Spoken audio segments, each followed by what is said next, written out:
Hello and welcome to another video. This is the 6th episode of the story, in which Naruto has a life-changing experience during the Wave mission, and his life takes a dramatic turn. This story is from a fifth. Make sure to support him, her. Please like and subscribe to show your support. Let's get started.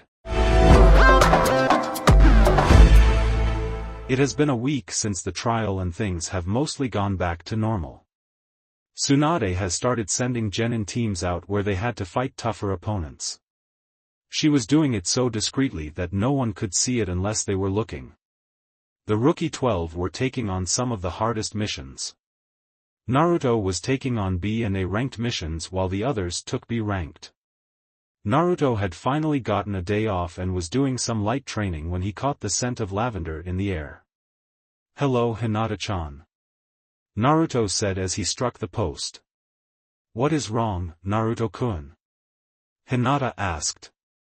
"Nothing," Naruto said as he placed his mask on. "Drop it, Naruto, I know when you are lying," she told him with an edge on her voice. "It isn't your problem, I have just been thinking about a mission I will be going on soon," Naruto told her. "Naruto-kun, if you are sad, it is my problem," she told him quietly as she caressed his cheek. Naruto nuzzled into her hand. "I wish I could tell you, but it will put you in danger," Naruto whispered to her. "Just tell me that you will be fine," Hinata told him. "I can't tell you that because not even I know what will happen," Naruto told her. "Just try to be safe," she told him as she wrapped her arms around his neck. "I will do my best," Naruto whispered to her as he pulled her closer and kissed her deeply. The two heard a whistle and they quickly separated to see their friends walking up to them. Hinata sent a glare at them. "Who interrupted us?" Hinata growled as they all pointed to Kiba. "What?" Kiba exclaimed as Hinata appeared behind him and dragged him away. "They are lying, Hinata," Kiba yelled as Hinata dragged him behind a tree, and a few seconds later a high-pitched girly scream was heard. Hinata walked back out dragging an unconscious Kiba. "What did you do to him?" Tenten asked. "Oh, I just cast a simple genjutsu on him that made him think he was in a room with no way out," Hinata said. "That doesn't seem enough to knock him out," Niji said. "Oh, did I forget to tell you that the room had cats appearing in it?"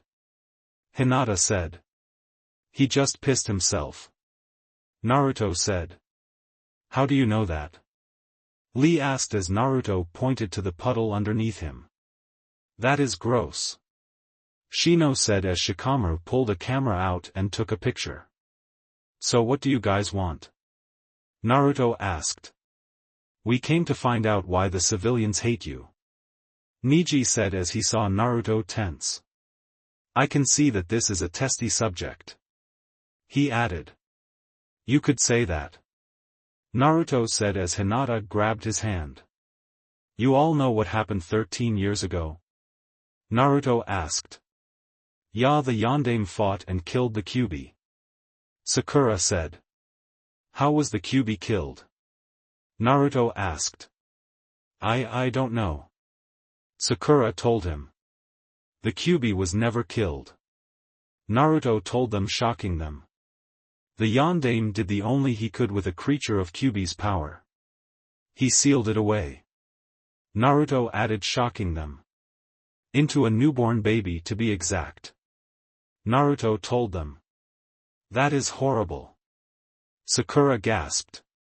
"It is," Naruto told her. "Since Kyuubi was rested and wasn't weakened like with the first two Jinchurikis, Minato was forced to use the Shiki Fujin. It is a seal that a Jinchuriki cannot use. It calls forth the Shinigami, and at the cost of your soul and chakra you can seal anything away," Naruto explained. "First two Jinchurikis?" Niji asked. "Mito Uzumaki Senju, the Shodai's wife, and Kushina Uzumaki, my mother," Naruto told them. "That is where these scars came from. It was the influence of Kyuubi while I was in the womb." "How was Kyuubi released?" Shikamaru asked. A man in an orange mask. Naruto trailed off as he clenched his fist and turned towards the training post and punched it as hard as he could. They watched as the training post exploded due to the force of the punch. Hinata placed her hand on his shoulder. "It is okay, Naruto-kun," Hinata whispered to him. Naruto took a breath and became calmer. "A man with an orange mask broke into the barrier that was set up for my birthing." Naruto told them he could sense the questions coming. The reason the barrier was set up is because during birth the seal is at its weakest and a civilian could break the seal. Naruto told them. "Well, the man took me away from the previous elders that he had killed. He ordered Minato to get away from my mother or else he would kill me." Naruto told them and heard the girls gasp.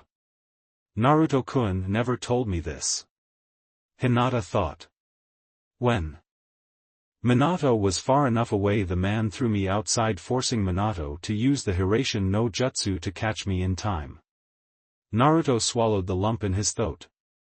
"Minato instantly transported me to the safe house where he laid me on a bed. While Minato was taking care of me, the man had released the Kyuubi from my mother and took over the Kyuubi's mind. Minato instantly went out and brought my dying mother back to me while he fought the man. But the man was using a technique where he could make himself intangible. And Minato Namikaze, being smarter, stronger, has more endurance, and more stamina than Might Guy, Shikaku Nara, and Kakashi Hatake combined. He was able to injure the man and then gave the Kyuubi enough control back to stop all of her attacks. Minato instantly went back to my mother as she was trying to draw the Kyuubi back into herself so Kyuubi would die with her." "Naruto-kun, why have I not heard of this?" Hinata interrupted him. "Because this man is the co-creator of Akatsuki," Naruto told her as she gasped. "Now where was I? Oh yes, my mother was pulling Kyuubi back into herself but didn't have enough chakra to do so, her life force was leaving her. She wanted me to at least have a family to live with," Naruto told them. She knew that if she couldn't reseal the Kyuubi into herself, Minato would use the Shiki Fujin. But all she could do is hold the raged Kyuubi in place, allowing Minato to cast the Shikifujin. Normally the Shinigami would use the caster for the sealing process, but instead he used a child. Naruto said, lifting his shirt to show the intricate seal. "He sealed Kyuubi into me," Naruto told them, shocking them even more. Naruto swallowed as his friends digested this new information. "Hinata, did you know of this?" Sakura asked. "Most of it, but what happened to his mother he never told me," Hinata told her pinkette friend. "Yosh, my eternal rival, is an amazing hero," Lee shouted as everyone's sweat dropped at the boy's antiques. "Don't worry, Naruto, I know a bit about seals," Tenten said, smiling at him. "Just because a kunai is sealed in a scroll doesn't make the scroll a kunai," she told him. "If Hinata-sama trusts you, then I do," Niji said. "Well, that is Team Guy," Naruto thought. "People don't like my clan because of our symbiotic relationship with bugs," Shino said. "I will not hate you for something that was forced onto you.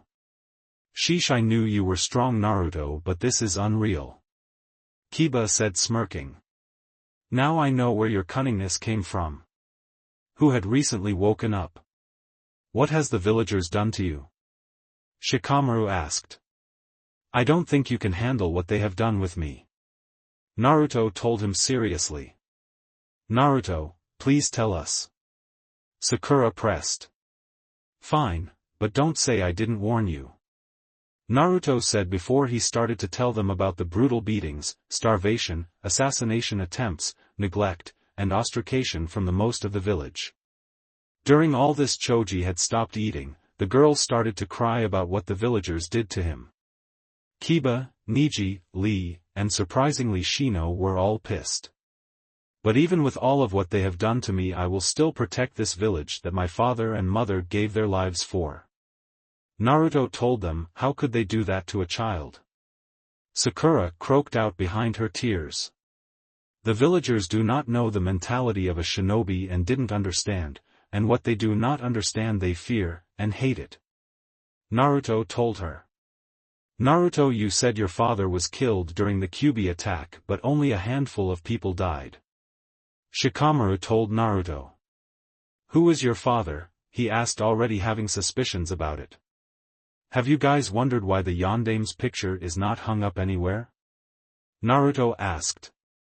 Besides the Hokage monument. Naruto added as they all nodded. Naruto reached into his pocket and pulled out a worn-out picture. He showed it to them and they gasped. On the picture was Kushina Uzumaki, Minato Namikaze and Tsukumo Hatake. The Red Death of Konoha, my mother, the White Fang of Konoha, Tsukumo Hatake Kakashi's father, and the Yellow Flash of Konoha, Minato Namikaze. Guess which is my father? Naruto replaced the picture into his pocket. My parentage is an S-ranked secret, meaning if you talk about it you will be executed without a trial. It is to protect me from my father's enemies. How many of them could be still alive? Kiba asked. Try every single person in IWA. Naruto said flatly. My father, mother. And Tsukumo took out an entire regiment of IWA shinobi in less than 5 minutes. So let me get this straight, you are the son of the 2 strongest shinobi in the world? Shikamaru asked as Naruto nodded. I am never fighting you again. Kiba stated. I will work until I match your power of youth. Lee yelled, making everyone sweat drop, again. Sure. Naruto trailed off. Kiba is a pervert. Naruto thought. Hey Kiba. Naruto said, gaining Kiba's attention. Sexy jutsu. Naruto said as he transformed into a 16-year-old naked girl with a pair of fox ears and a fox tail. Kiba instantly rocketed backwards thanks to a bloody nose. Nah, are you, too? 3 voices said as Naruto turned to see very pissed off girls as he turned back into his regular self. Sakura. Ino. Ten, don't do this. Naruto said as he saw Sakura and Ino cracking their knuckles while Ten pulled out several scrolls. Oh Naruto-kun. Naruto heard behind him. He trailed off as he saw Hinata growing her wings. Crap. He said. Well, this was a good talk, so bye. Naruto exclaimed as the 4 attacked him and he vanished in a sphere of black. Naruto walked into Tsunade's office to see piles of paperwork on her desk. She was slowly going through each pile. She looked up to see Naruto. Naruto, what are you doing here? Tsunade asked as she moved the pile of paperwork out of her way. I have a bad feeling about IWA. Naruto told her. I don't know what it is, but I know that it is bad. I want to go investigate it.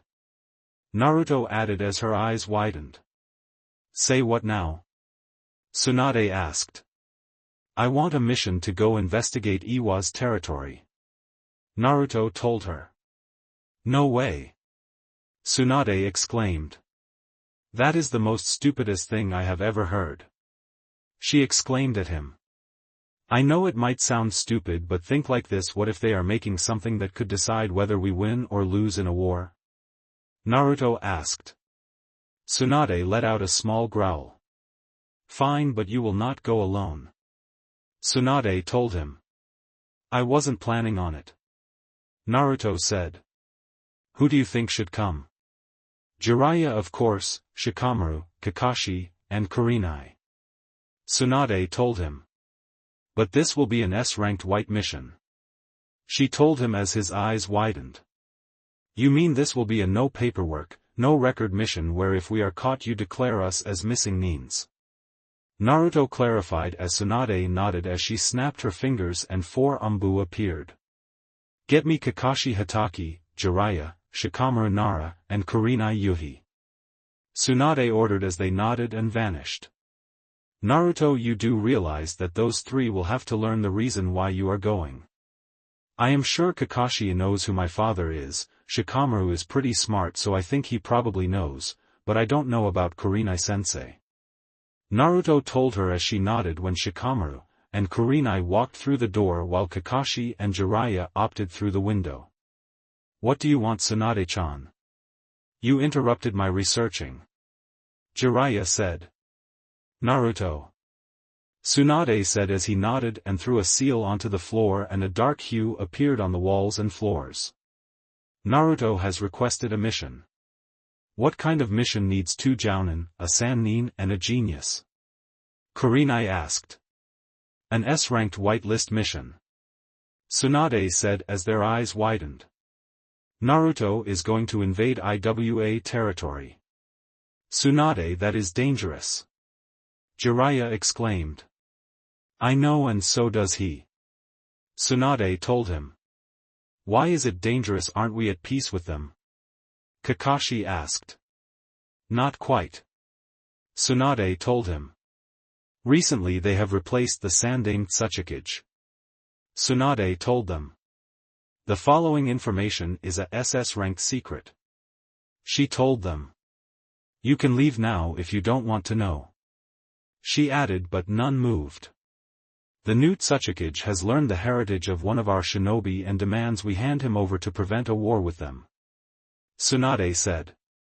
How is that something to go to war other? Kurenai asked. This person is the Yondaime's heir. Tsunade said as Kakashi's eyes widened. But all the Namikaze were killed during the last war and the Kyuubi attack. Kurenai exclaimed. Not really, Minato's wife gave birth before she died.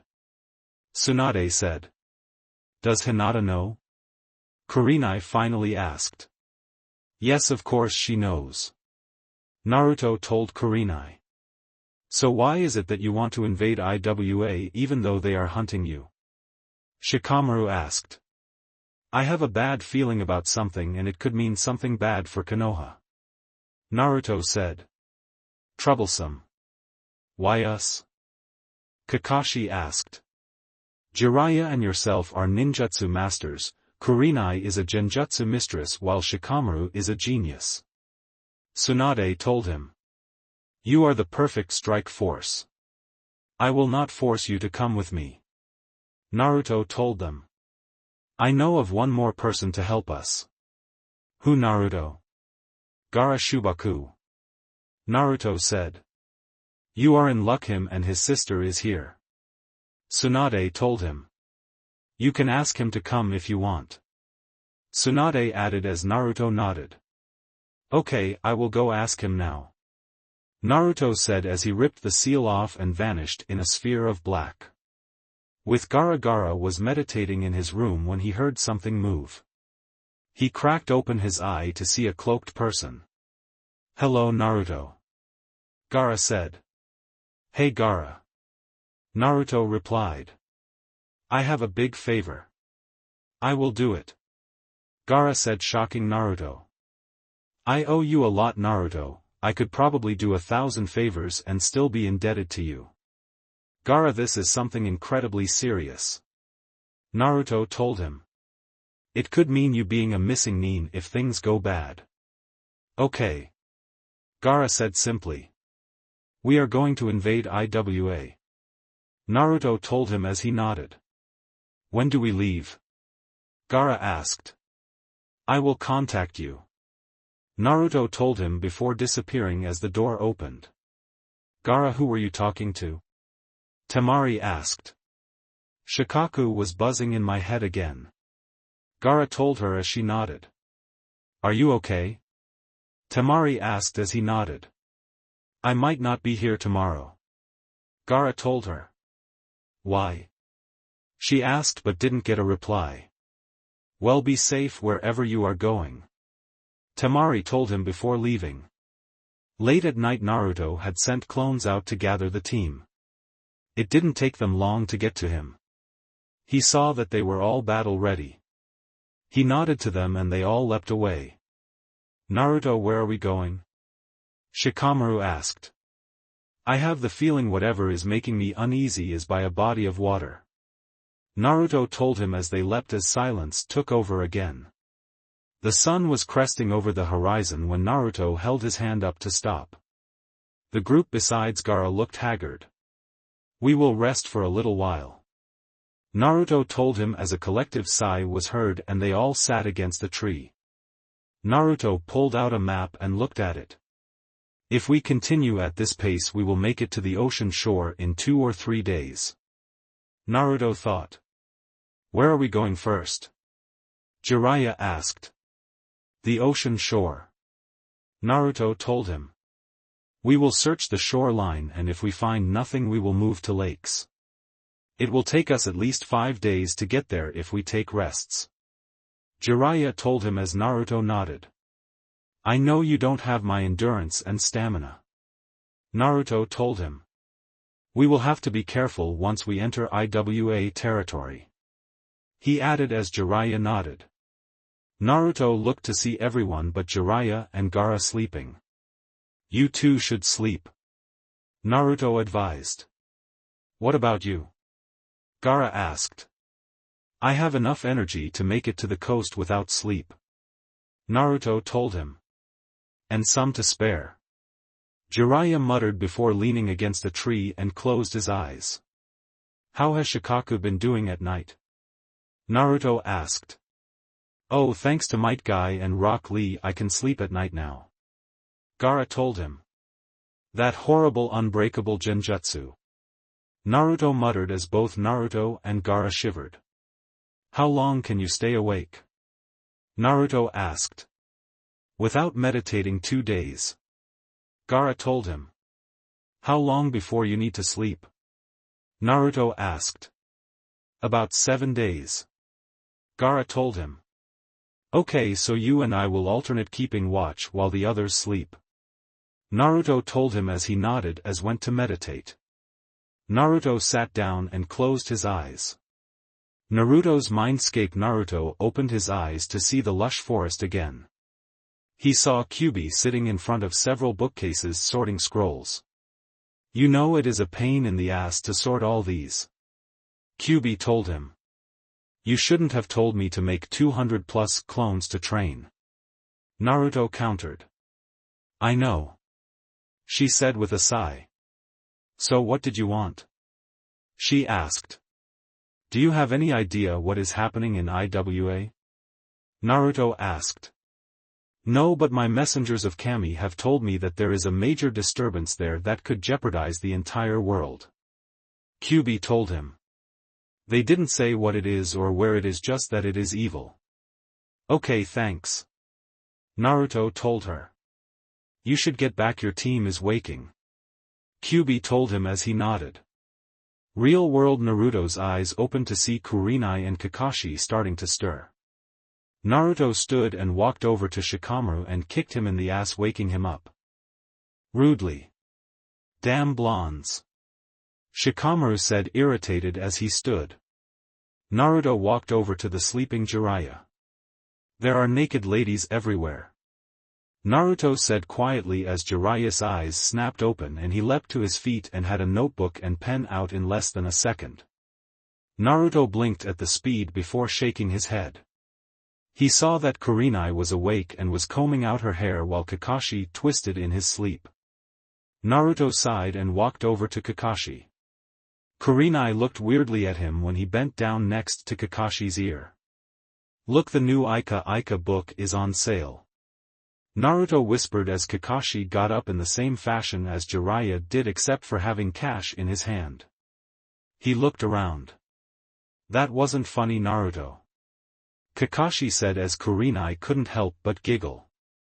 "Maybe so, but I woke you up in less than 2 seconds," Naruto told him with a smile.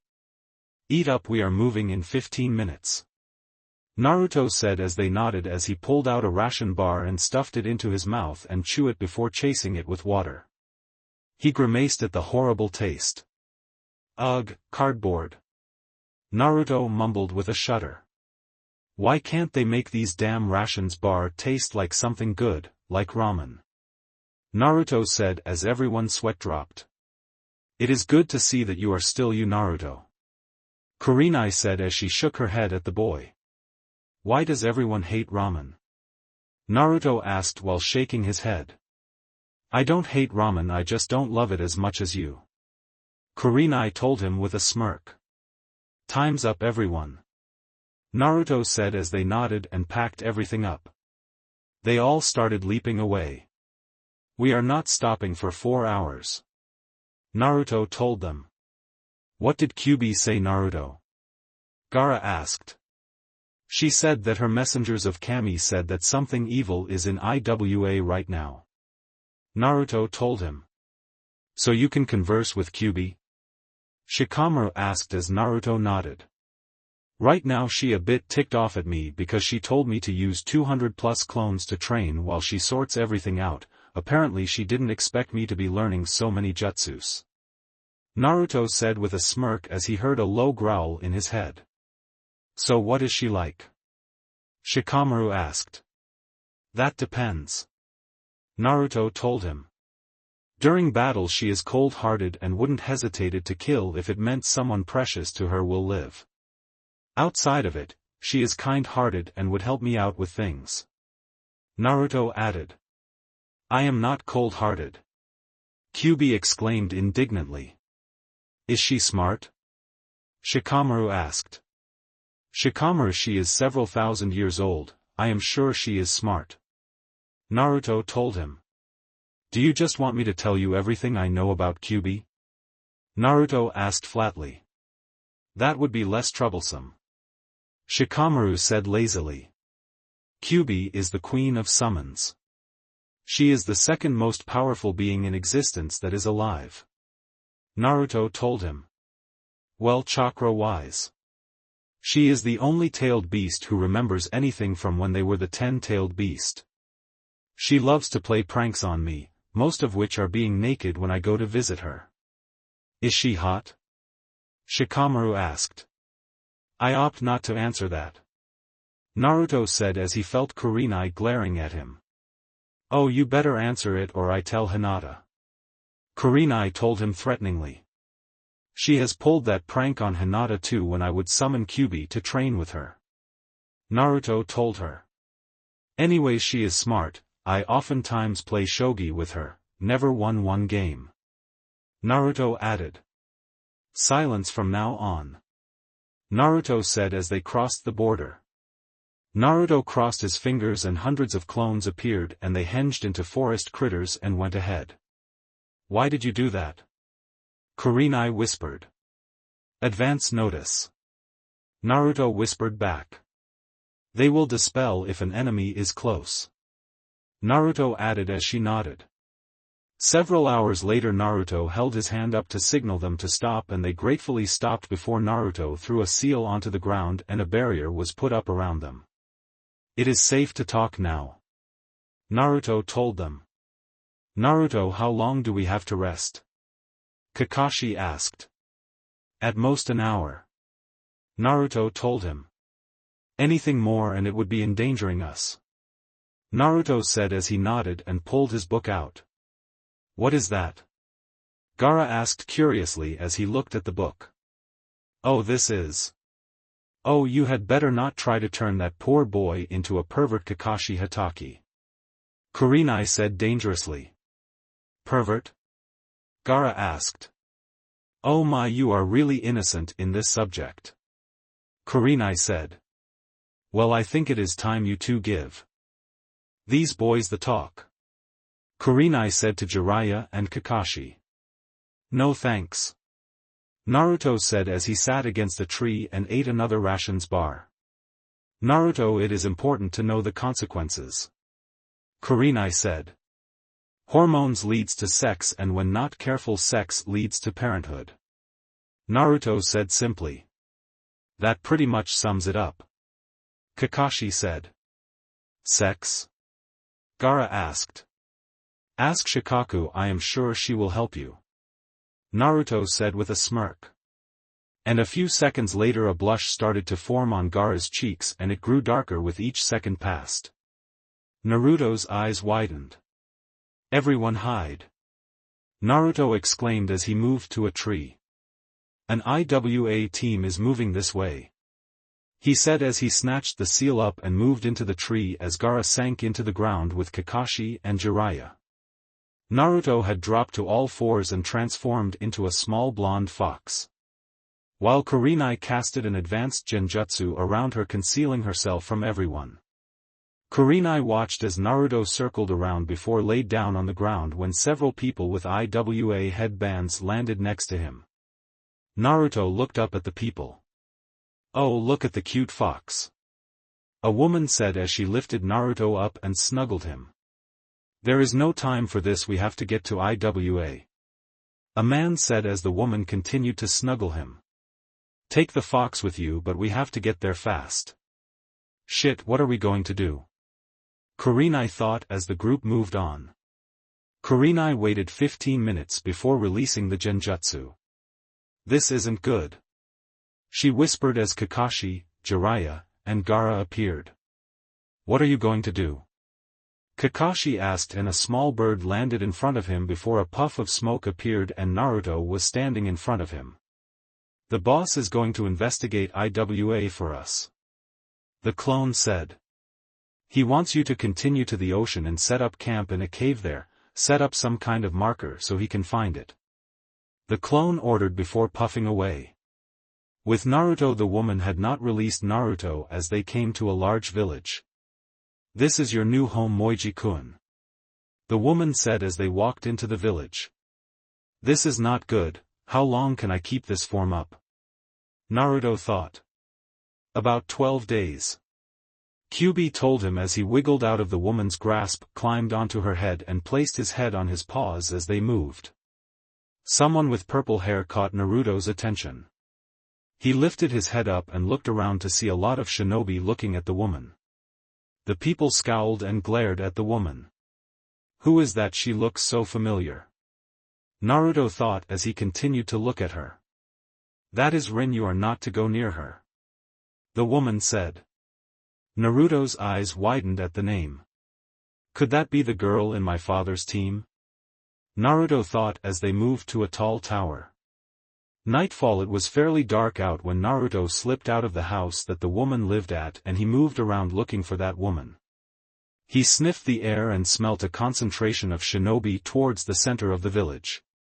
He moved towards the scent and saw 10 masked individuals watching a house intently. That must be where she lives, Naruto thought as he slowly moved towards the house. He peered into the house through a window to see the woman cooking dinner. On her wall was a Konoha headband. That has to be where she lives, Naruto thought as he searched around the house for a way in. He found a small hole in the side of the house and snuck in and walked up to the woman. She looked down at Naruto. "Oh, hello there, little guy," the woman said as she bent down with a strip of cooked meat and gave to him to gnaw on. She watched as Naruto dug his claw into the wood, creating a seal, and pushed chakra into it as a dark hue took over the walls. Naruto transformed back to his human form and she let out a shriek. Who are you?" she demanded. "Naruto Uzumaki," Naruto told her as her eyes widened. "Naruto," she exclaimed before hugging him tightly. "It has been so long since I last saw you," she exclaimed before covering her mouth. She went to the window to look out, but the shinobi were unaffected. "Don't worry, they can neither hear nor see what we are doing in here, all they will see is you eating at your table," Naruto told her. "What are you doing here?" Rin demanded.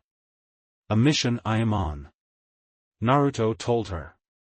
"I can get you out of here if you want," Naruto added. "But it will have to wait a while. I would love to go back to Konoha," she told him. "What do you have to do?" "I have to gather information on the new Tsuchikage," Naruto told her. "Then we will meet up on the coast with my team," Naruto added. "Team?" Yakurinai Yuhi, Shikamaru Nara, Gaara Shubaku, Jiraiya and Kakashi Hatake, Naruto told her as her eyes widened. "Kakashi-kun is there?" she asked with hopefulness in her eyes as Naruto nodded. "He was my Jounin sensei," Naruto told her. I have to be going now, Naruto said as he transformed back into the blonde fox. Stay safe, Naruto said before he ran off over to the seal and swiped his paw over it, making it disappear, and he ran through the hole and made it back to his temporary home to see the woman waiting for him. Where have you been? She demanded as Naruto walked to his bed and circled before plopping down onto the bed and fell asleep. I have to find a way into the Tsuchikage's office to listen in on the meetings, Naruto thought as he laid still. He heard the woman walk into her room. He cracked an eye open and saw the light in her room go off, and he stood again and sat on his hind legs and crossed his paws and created a shadow clone and had to lay in his spot as he scampered off again towards the Tsuchikage tower. It didn't take Naruto long to make his way to the office and sneak in to see the yondaime Tsuchikage and a man talking. Naruto scampered over to the two and leapt onto the desk. The two looked at the fox before Naruto snatched a piece of meat off the Tsuchikage's plate and munched on it before laying down on a pile of paperwork and laid his head on his paws. Who is this? The pale man asked. This is a fox that one of my teams found, the Tsuchikage said. Now Orochimaru-sama, how many more people do you need? He asked as Naruto's ears twitched at the name. Well, if you want an unstoppable army, I will need as many as possible, Kenji-kun, Orochimaru told him. These creatures will have no mind and will serve the person that has the password, Orochimaru added. These beasts, besides their massive chakra supply, what else is there? Kenji asked. Oh well, because of my ability to gain the Sharingan, I have been able to clone the eyes and implant them into the eyes of the beasts, Orochimaru told Kanji, and Naruto's blue-slitted eyes widened. Orochimaru went to pet Naruto, but he snipped at Orochimaru. Hey! Do not worry, Kenji-kun, foxes do not like snakes very well, Orochimaru said with a smile before he stood and left. Naruto stood too and slipped out the door before it closed and he ran off. This is not good, Naruto thought. Sasuke was incredibly hard to beat with his curse seal active. If we have an army coming, it will be a hard war to win, Naruto thought as he slipped into the house again and dispelled the fox clone and laid down again. With the team had stopped for the night and Gaara stayed up to watch over them. This isn't good, I am getting a bad feeling, something like dread as we get closer to the ocean, Gaara thought. Kyuubi sent one of messengers to me. Apparently Orochimaru and the new Tsuchikage are in league together. They are creating Sharingan cursed seal monsters, Shikaku told him as an audible gasp escaped him that stirred Kurenai from her light slumber. What is wrong, Gaara? Kurenai asked. Shikaku got word from Kyuubi, Gaara said slowly. It isn't good. Apparently the Tsuchikage and Orochimaru are in league with each other. The messenger said that Orochimaru is making Sharingan-powered monsters. Kurenai's eyes widened. Naruto also found a woman named Rin. She was said to be dead, Kurenai said. Anyways, I will take over, you should sleep, Kurenai told him. I am fine, Gaara told her. I will stay up and talk with you then, she told him.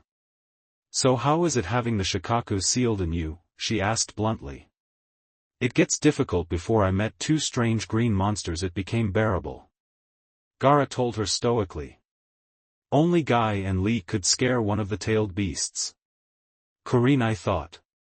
Yeah, they can be a bit odd. I can still see it.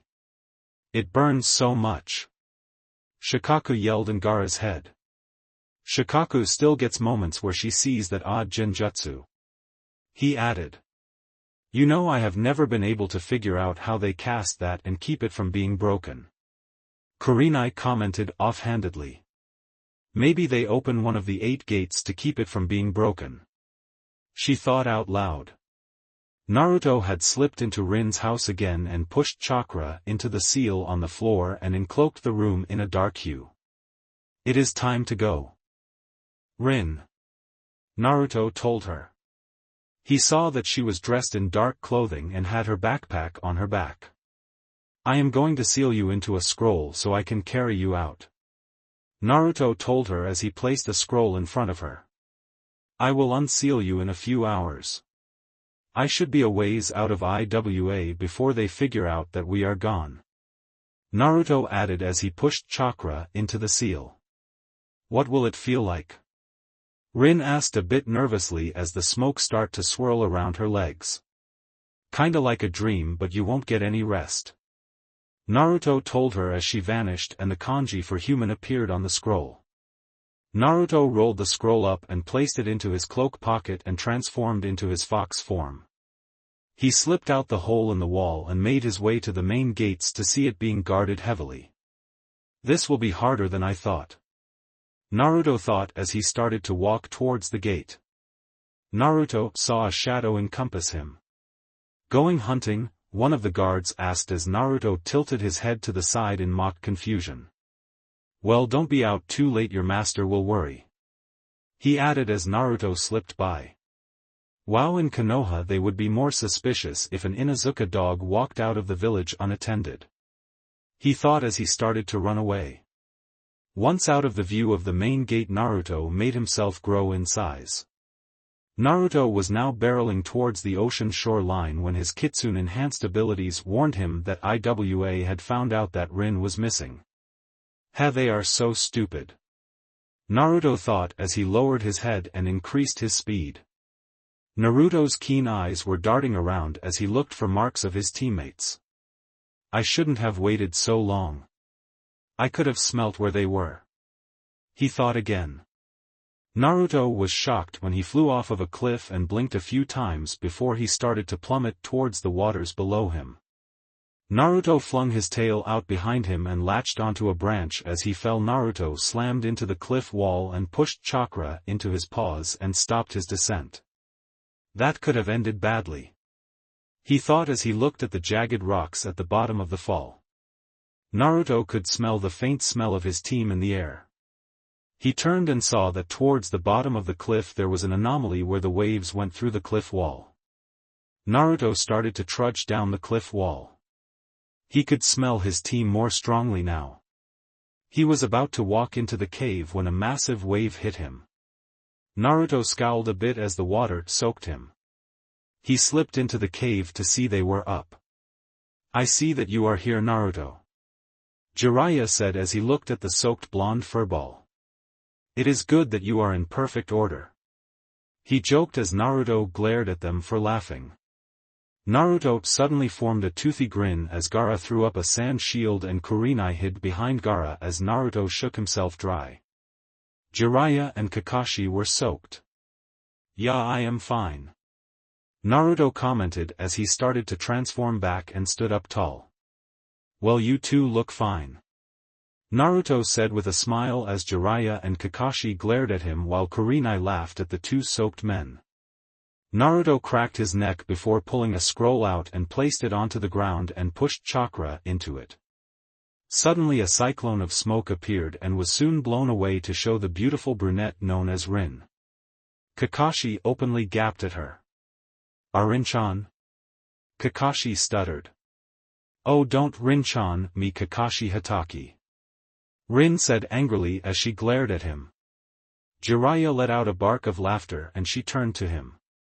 Oh, you don't have a right to laugh, Mr. Godfather. She added as she glared at the now two sweating men. Oh, when this mission is over, Kakashi, you and I will have a little talk. Rin told him before she turned to Jiraiya. And you? She trailed off menacingly. I will be telling Tsunade about that time I caught you peeping on her. She told him as the two men finally fell to the ground and were in the fetal position. Rin turned to the remaining team and smiled happily at them. So what is there to eat? She asked as they just stared at her. Fish. Kurenai said. Are all women in Konoha that scary? Gaara asked Shikamaru and Naruto. Pretty much. The two said. Several hours later, so we will skirt the shoreline for a while until we find something suspicious? Rin asked as Naruto nodded. Seems like a long shot. She told him. Well, if it is nothing, then you guys get paid for being on vacation. Naruto said with a smile. He does have a point there, Kakashi pointed out. No talking, Kakashi, Rin told him. He was about to go back to reading his book when Rin snatched it out of his hands and threw it into the fire. Ops, my hand slipped. She lied as Kakashi looked at the burning book like it was a sin to nature.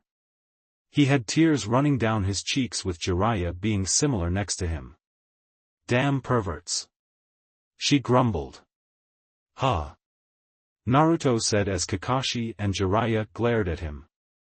Shut up, Naruto, Kakashi said with anime tears running down his cheeks. It is just a book, Naruto said while shaking his head. It isn't Kami reincarnate, Naruto said jokingly. Anyways, we should rest up a little while before continuing. I used up a lot of chakra from being in fox form for so long, he added with a yawn. I carved out cubbies in the back of the cave, Gaara told him. I also ground the rocks down to make an adequate bedding, he explained. Thanks, Gaara, you are a good friend, Naruto said as he went towards the back to see several cubbies carved into the wall, and he picked the closest one and crawled into it and was soon asleep. Several more hours later, Naruto woke up to the sounds of several people snoring. He shimmied back out of the cubby to see most of them were filled. He went to the main part of the cave and saw that Jiraiya was watching the entrance. Morning, Naruto, Jiraiya said without turning. Morning, he replied. How long have I been out? Almost 10 hours, Jiraiya told him. We caught fish over the week that we were separated and smoked it. If you are hungry, you are free to get some, he added as Naruto took some of the fish and started to eat it. This is so much better than the raw meat I was forced to eat while in IWA, he commented. You can eat raw meat? Jiraiya asked as Naruto nodded. But only in my fox form, Naruto added as he bit another piece of fish off the slab of meat. So we will move out when everyone has woken and eaten? Naruto asked as Jiraiya nodded solemnly. What is wrong? I knew Orochimaru is evil, but this is just wrong of him, Jiraiya said. I never thought he would take people and make them into those things, he growled.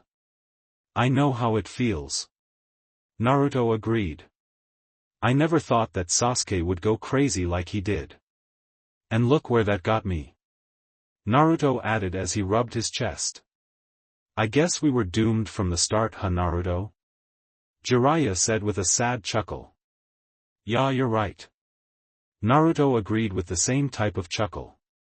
But I will make Sasuke pay, he said with a low growl before smiling.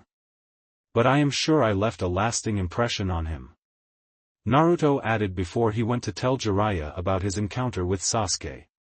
Damn, Naruto, that must have been a brutal fight, Jiraiya told him as he nodded while Rin and Kurenai walked down into the main room with Gaara trailing behind them.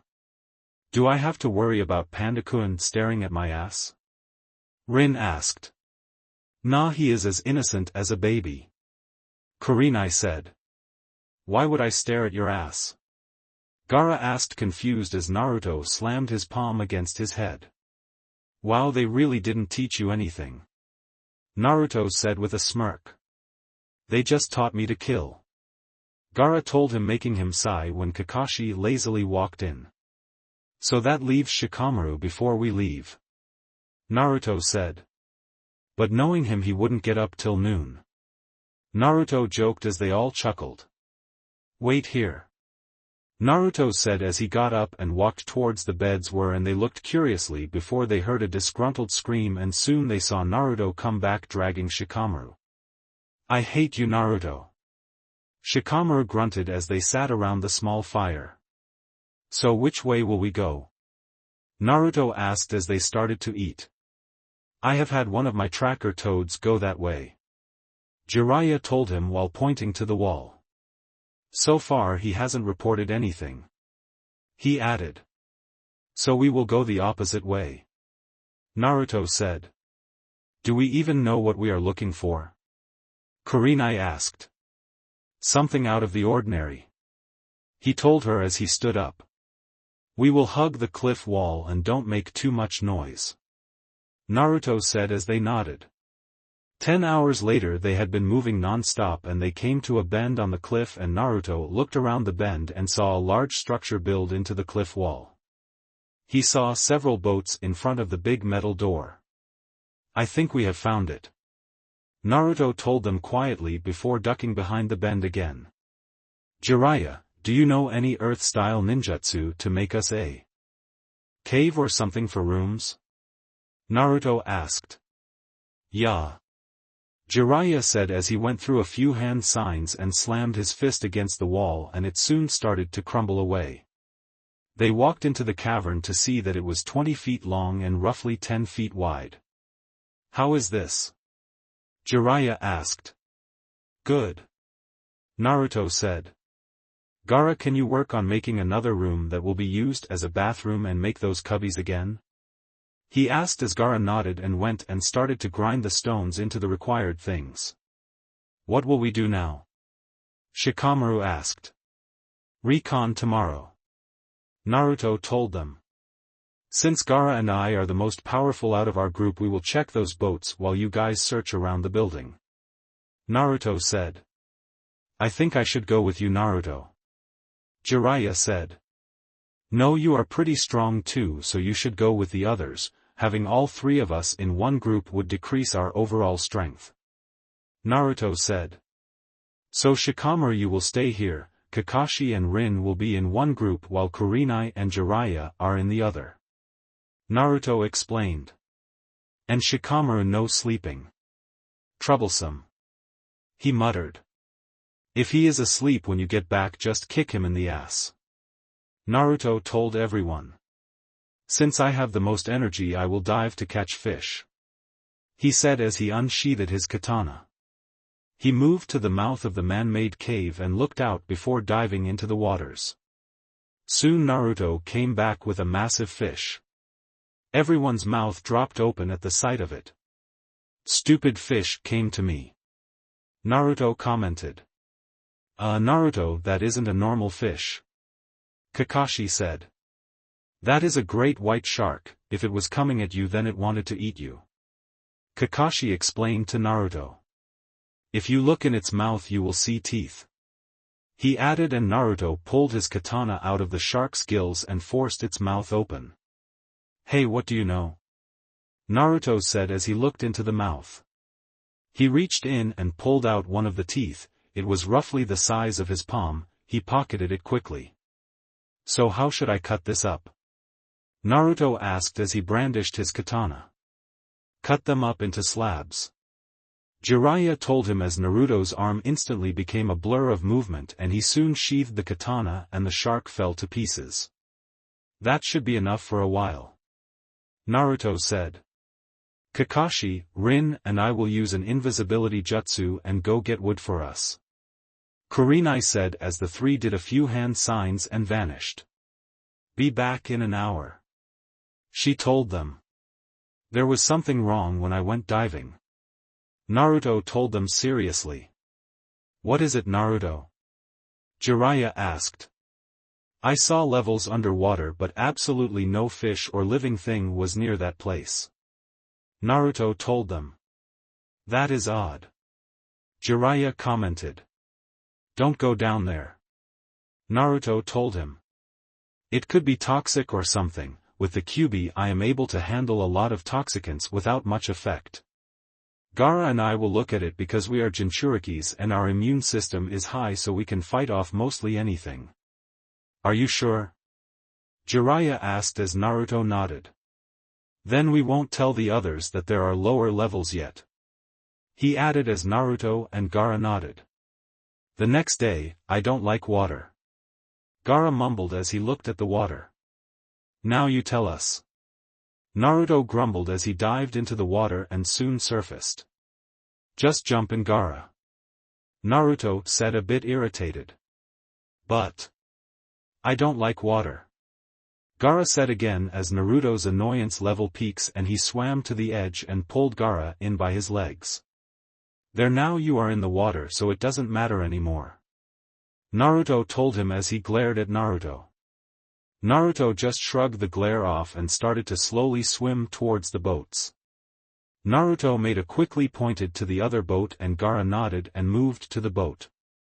He pulled himself up onto the boat deck and pulled his katana out. He slowly made his way around the deck and found no one, so he went down the stairs and what he saw shocked him. He saw claw marks and deep gouges on the walls and floor. What the hell is this? Naruto thought as he walked into one of the cells and looked at the chains and the claw marks. It looks like they were holding beasts in here. He thought again when he heard a bird call and quickly went to the roof to see Gaara on the deck waving him over. Naruto quickly leapt onto the water and onto the other boat. What is it? Naruto whispered as Gaara pointed to the floor and Naruto saw a red-headed girl. You have got to be kidding me. Naruto growled. I found her in the hold, it looked like she was hiding and when she saw me she looked ready to scream, so I knocked her out. Gaara told him. We have to take her with us. He added as Naruto sighed. Fine, but you have to take care of her. Naruto said harshly before turning back to the waters. We should get going before the owners find us. Naruto said as he nodded and the two jumped into the water. Gaara was holding the girl as they moved. This isn't good, he thought as he glanced at the girl. It took the two longer to get to the cave. They pulled themselves into the cave and saw the rest waiting for them. So what did you guys figure out? Naruto asked as he pulled himself out of the water and soon pulled Gaara out with the girl. Who is she? Jiraiya asked. Gaara found her on the boat. Naruto said flatly. Rin, can you check her over to make sure she is in perfect health? Sure, Naruto. Rin said as she walked to the girl.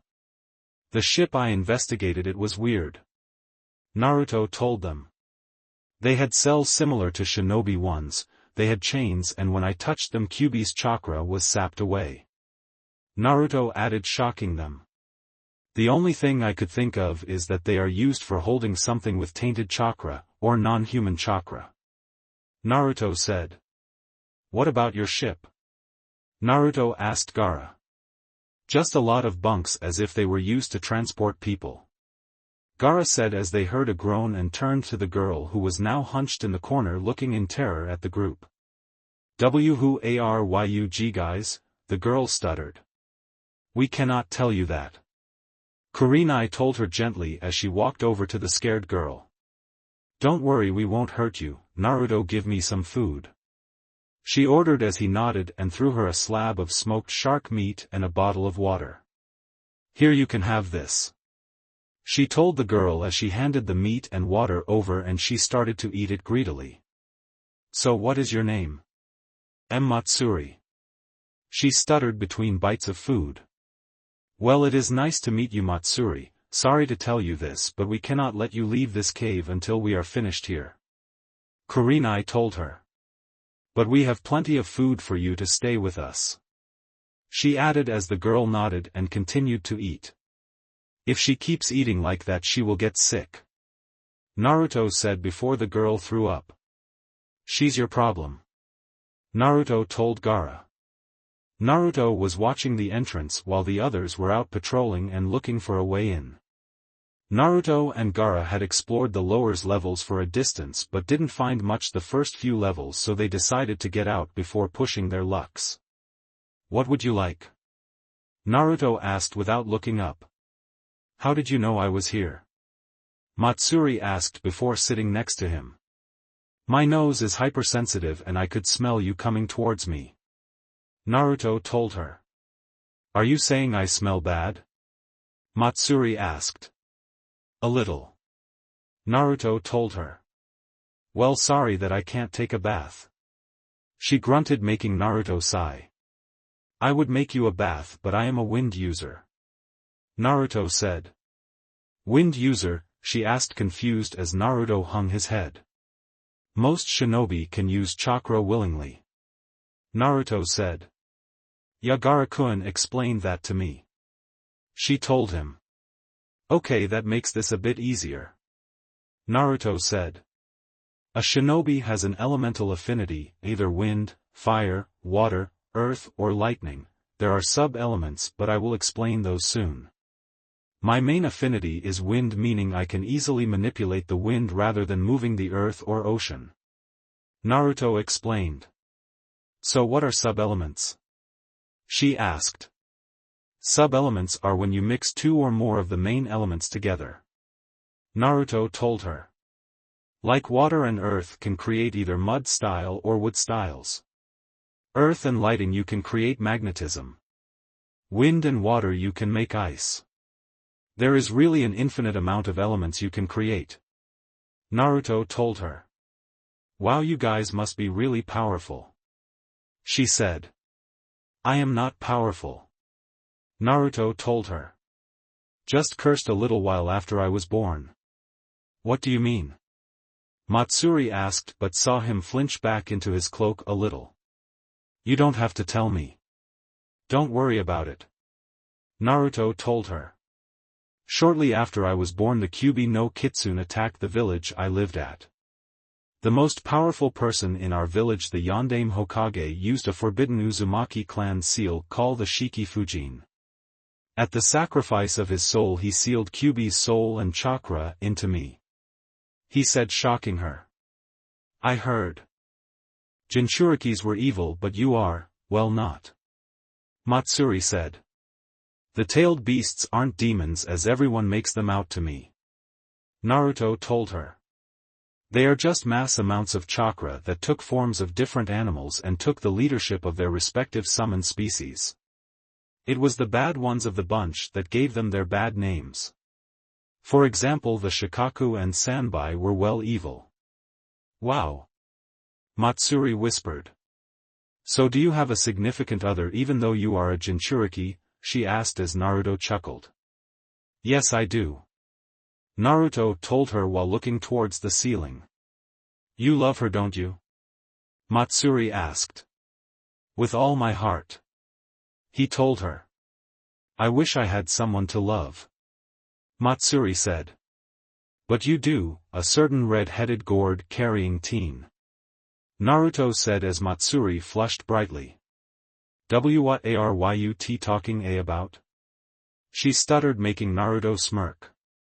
I know the way you look at him. Naruto told her. My girlfriend acted the same way around me, well, not quite, you aren't as bad. Naruto added with a smirk. You are shy, blush and watch him when you think no one is looking. Is it that obvious? She asked with a sigh. You have to know that Gaara and I are similar. We weren't shown love until we were older, so it is hard for us to identify love. Naruto warned her. Probably just short of kissing him and he won't know. Naruto told her as she flushed deeply when the others started to come into the cave and saw the blushing Matsuri. Naruto, what did you do to the girl? Kurenai asked.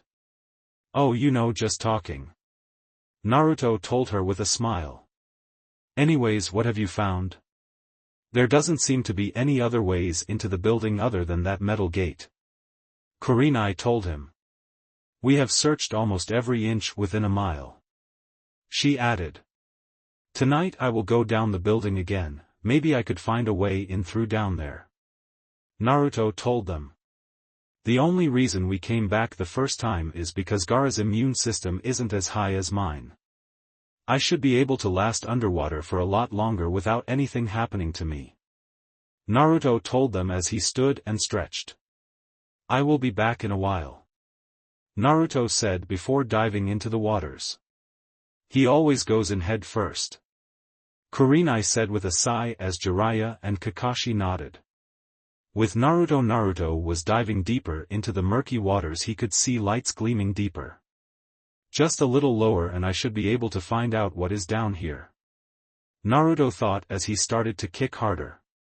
He came to the first light and saw an empty room. He quickly moved away as the door in the room opened. He peeked in to see a couple of men throwing dead bodies into the room. What are they doing? He thought as he hugged the wall and tried to hear something. Looks like, batch, was, failure. Naruto heard the muffled voices. What do they mean? Naruto thought before he started to swim deeper and saw a room completely filled with dead bodies. He almost lost his cool and vomit. Should I go deeper? He asked Kyubi. You need to find a way in. Kyubi told him as he grimaced and started to go deeper. The rooms seemed to get more worse as he got deeper. The rooms were beginning to fill with skeletons. Not even demons are this bad. Kyubi told him as he got to a room that was glowing a strange blue and he looked in to see humans in cylindrical glass tubes. The cylinders were glowing a bright blue. This is odd. Naruto thought, and Kyubi couldn't agree more as he started to go down a few more levels and found a broken window and a flooded lab. Should I go in? There might be a clue to what they are doing here. She told him as he swam in and saw a dull blue light illuminating the room. Naruto could see something floating in the corner and he started to swim towards it and found that it was a decaying creature. It looks like Sasuke when he went stage 2 curse seal. Naruto thought as he looked around and saw several computers. Maybe those have something about this thing. Naruto thought as he swam towards it and tried to look for some kind of information device. Naruto, your oxygen supply is running out, you should hurry up and get out before we drown. She warned him. Naruto nodded as he made his way towards the creature and grabbed it in one hand and started to go towards the broken window and was soon swimming towards the cave. He noticed that the fish and other aquatic creatures were keeping a long distance from him. Are they scared of this creature? Naruto thought as he kicked harder. Naruto broke the surface near the cliff wall and he looked around, looking for any signs of human life before swimming towards the cave and pulled himself into it before dragging the creature's body into the cave. He heard the gasps from his team. This is what I found at the lowest level. Naruto told them. What is it? Jiraiya asked. It took his entirety of his training to keep from losing his lunch, the others weren't as lucky. Like I know. Naruto said before holding his hand up and leaned out of the cave and released his lunch into the ocean. I am going to try and sleep. Naruto told them as he wiped his mouth. Kid, I will protect you of your nightmares. Kyubi told him as he crawled into one of the cubbies and curled up into a ball. Several hours later Naruto groaned as he woke up. He could hear the others talking. If this is what they are making, then we have to destroy this building. He heard Kurenai say as he crawled back out. He walked into the main cavern to see them seated around the fire. Hey everyone. Naruto said as he sat at the fire. How did you sleep? Kurenai asked. Kyubi kept most of the images out of my dreams. Naruto told them. So what will we do with that building? Naruto asked. We are going to destroy it. Kakashi told him. But none of us know a powerful enough jutsu besides Jiraiya-sama's Toad Flame Bullet, but that is too identifiable. He added as Naruto nodded. Maybe we should infiltrate the building to see if we can make it explode or something. Naruto suggested. Isn't the water toxic or something? Kurenai asked. I don't think it is. Naruto told them.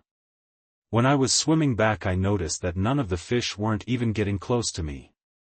I think they are afraid of the building or what is in the building. Naruto added. Okay, so now what will we do? Kurenai asked. I think that since Jiraiya, Gaara and I have the biggest chakra pools, we will go through the bottom floor, while you three go through the main gate. We should wait for a new ship to come in. Naruto told them. You guys sneak in with the people that come on those ships. Naruto added. 3 ninja are kinda noticeable, Naruto. Kakashi said. Well, Kurenai-sensei is the genjutsu mistress of Konoha and I am sure she knows a few invisibility jutsus. Naruto said with a smirk. And not to mention Ero-Sennin here has bragged multiple times about how he made the perfect invisibility jutsu that not even a shinobi can detect him. Naruto added as Rin and Kurenai glared at Jiraiya. Although I do have a feeling that he was caught once. Like a distant memory. He added as Jiraiya started to sweat as the memory started to flood his mind. 2 weeks later Jiraiya had been teaching Naruto and Gaara his invisibility jutsu while Kurenai taught Kakashi and Shikamaru a more advanced invisibility jutsu. Naruto looked out the cave entrance to see the ship coming in. "Practice is over guys, our chance is here," Naruto said. "Gaara, I know your sand gets heavy when wet, but will you be able to carry any down in the water with you?" he asked. "Shikaku should be able to handle that while I concentrate on the jutsu," Gaara told him. "Well, let's get moving," Naruto said as the three dived into the water and started to swim over to the building. They surfaced at the building's wall. "It is straight down from here," Naruto whispered as they nodded and took a deep breath before diving down. It wasn't long before they made it to the broken window and they swam in. Naruto went to the ceiling and a lot of bubbles started to appear around his hand before he rammed it into the ceiling and started to cut through it. The chunk of ceiling fell to the floor and Naruto slipped through and used his wind element to keep the water from flooding the room. It wasn't long before Gaara and Jiraiya to get through the hole. "How will we close this up?" Naruto asked as sand covered the hole and Jiraiya blew a small fireball onto the sand, melting it together and to the floor. "Well, that solves that," Naruto said as he stood up. "Let's activate the jutsu before we are found," Naruto told them as they made a hand sign and they soon vanished. They made their way around the room and saw 3 different doors. "These are elevators," Jiraiya whispered. "We should split up and so we can cover more ground," he added quietly as they each pushed a button and stepped into the elevator. With Naruto was waiting patiently as he went up. The door soon opened and Naruto snuck out of the elevator and saw that he was in some kind of holding area. He went further in and saw an old short man with a tall blonde woman. "Anokijiji, what are you doing here?" Naruto whispered, surprising the two. "Who is there?" the old man demanded. "It is me, Naruto," Naruto whispered as the old man sighed. "Now what are you doing here?" "That bastard knocked me out when I was going home and then forged the letter that said that I made him my successor and then he locked me up here," Anoki told Naruto. "Who is that?" Naruto asked. "That is Yujito Ni, she is one of Kyomo's Jinchuriki, they are using her to control the Raikage," Anoki told him. "They gave her some kind of drug and she isn't too effective," he added as Naruto peeled the seal off the door and opened it. He walked over to the dazed Yujito and pressed his hand to her forehead and she soon started to convulse before she opened her eyes. "What the hell happened?" Yujito groaned. "The Yondaime Tsuchikage kidnapped you," Naruto said. "I can smell a fox but I can't see one," Yujito stated as Naruto released the jutsu and startled his fellow Jinchuriki. "Naruto Uzumaki, Kyubi no Kitsune's Jinchuriki," Naruto told her with a smile as she stared at him. "You should get out of here," Naruto told them. "We are blowing this place up. They are making some weird-ass creatures," Naruto added as they nodded. "But my people knew that you were here yet did nothing," Naruto interrupted him. "I am going to take the elevator up a few floors and meet up with my teammates," Naruto told them. "It is Jiraiya the Sannin and Gaara of the Sand," Naruto told them. "What kind of team is that? 2 Jinchuriki and a Sannin, is it a demolition group?" Anoki asked. "You bet it is," Naruto said as they went into the elevator. They were soon zooming up the elevator. They made it to the highest level they could and they were met by blood-covered Gaara and Jiraiya. "I found us some help," Naruto said with a smirk. "Tsuchikage-sama," Jiraiya said with a bow. This just made our job easier. Yeah, but these little kids might be strong but inexperienced. Inoki commented. They might be inexperienced but they are strong. Jiraiya said. You should know Naruto is strong since he is part of the Namikaze and Uzumaki bloodline. He added as Inoki nodded as the alarms started to blare followed by an explosion. Looks like it begins, Inoki-sama. Jiraiya said as a group of sound shinobi ran towards them. They were quickly dispatched by the overpowered group. They all broke into a run as they went. Save the eyes, one of the enemies yelled. They rounded the corner and found the Yondaime Tsuchikage. You. Inoki growled. Inoki Jiji go, he is mine. Naruto told him as he drew his katana at the same time as the Tsuchikage.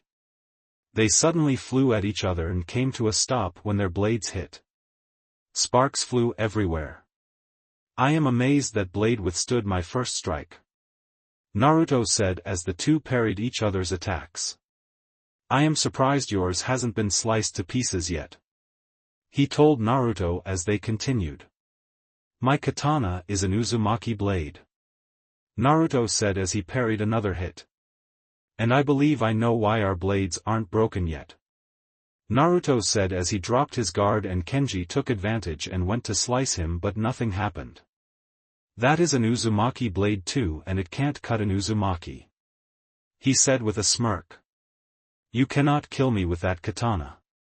Naruto said as he started to go on the offensive, pushing the Tsuchikage back with his swift and dangerous attacks. Long gashes were being formed in the walls as they moved around. My katana might not be able to cut you, but when I push my wind chakra into it. He trailed off as Naruto barely dodged a slash that would have sliced his chest open. Naruto felt his shirt slice open and a thin trickle of blood. That was a good attack. Naruto said as he channeled his chakra into katana, and the two were at it again. With Jiraiya, Gaara, Inoki, and Yujito they were running along when they heard a loud chirping noise and saw a ball of electricity stuck through a man's chest. The other group ran around the corner and saw Jiraiya's group. Jiraiya-sama. Kakashi said with a bow. Where is Naruto? Fighting the Tsuchikage. Jiraiya said, followed by an explosion.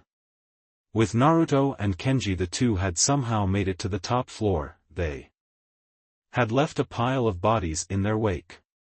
You are quite good with that sword. Kenji said while panting slightly. Same with you.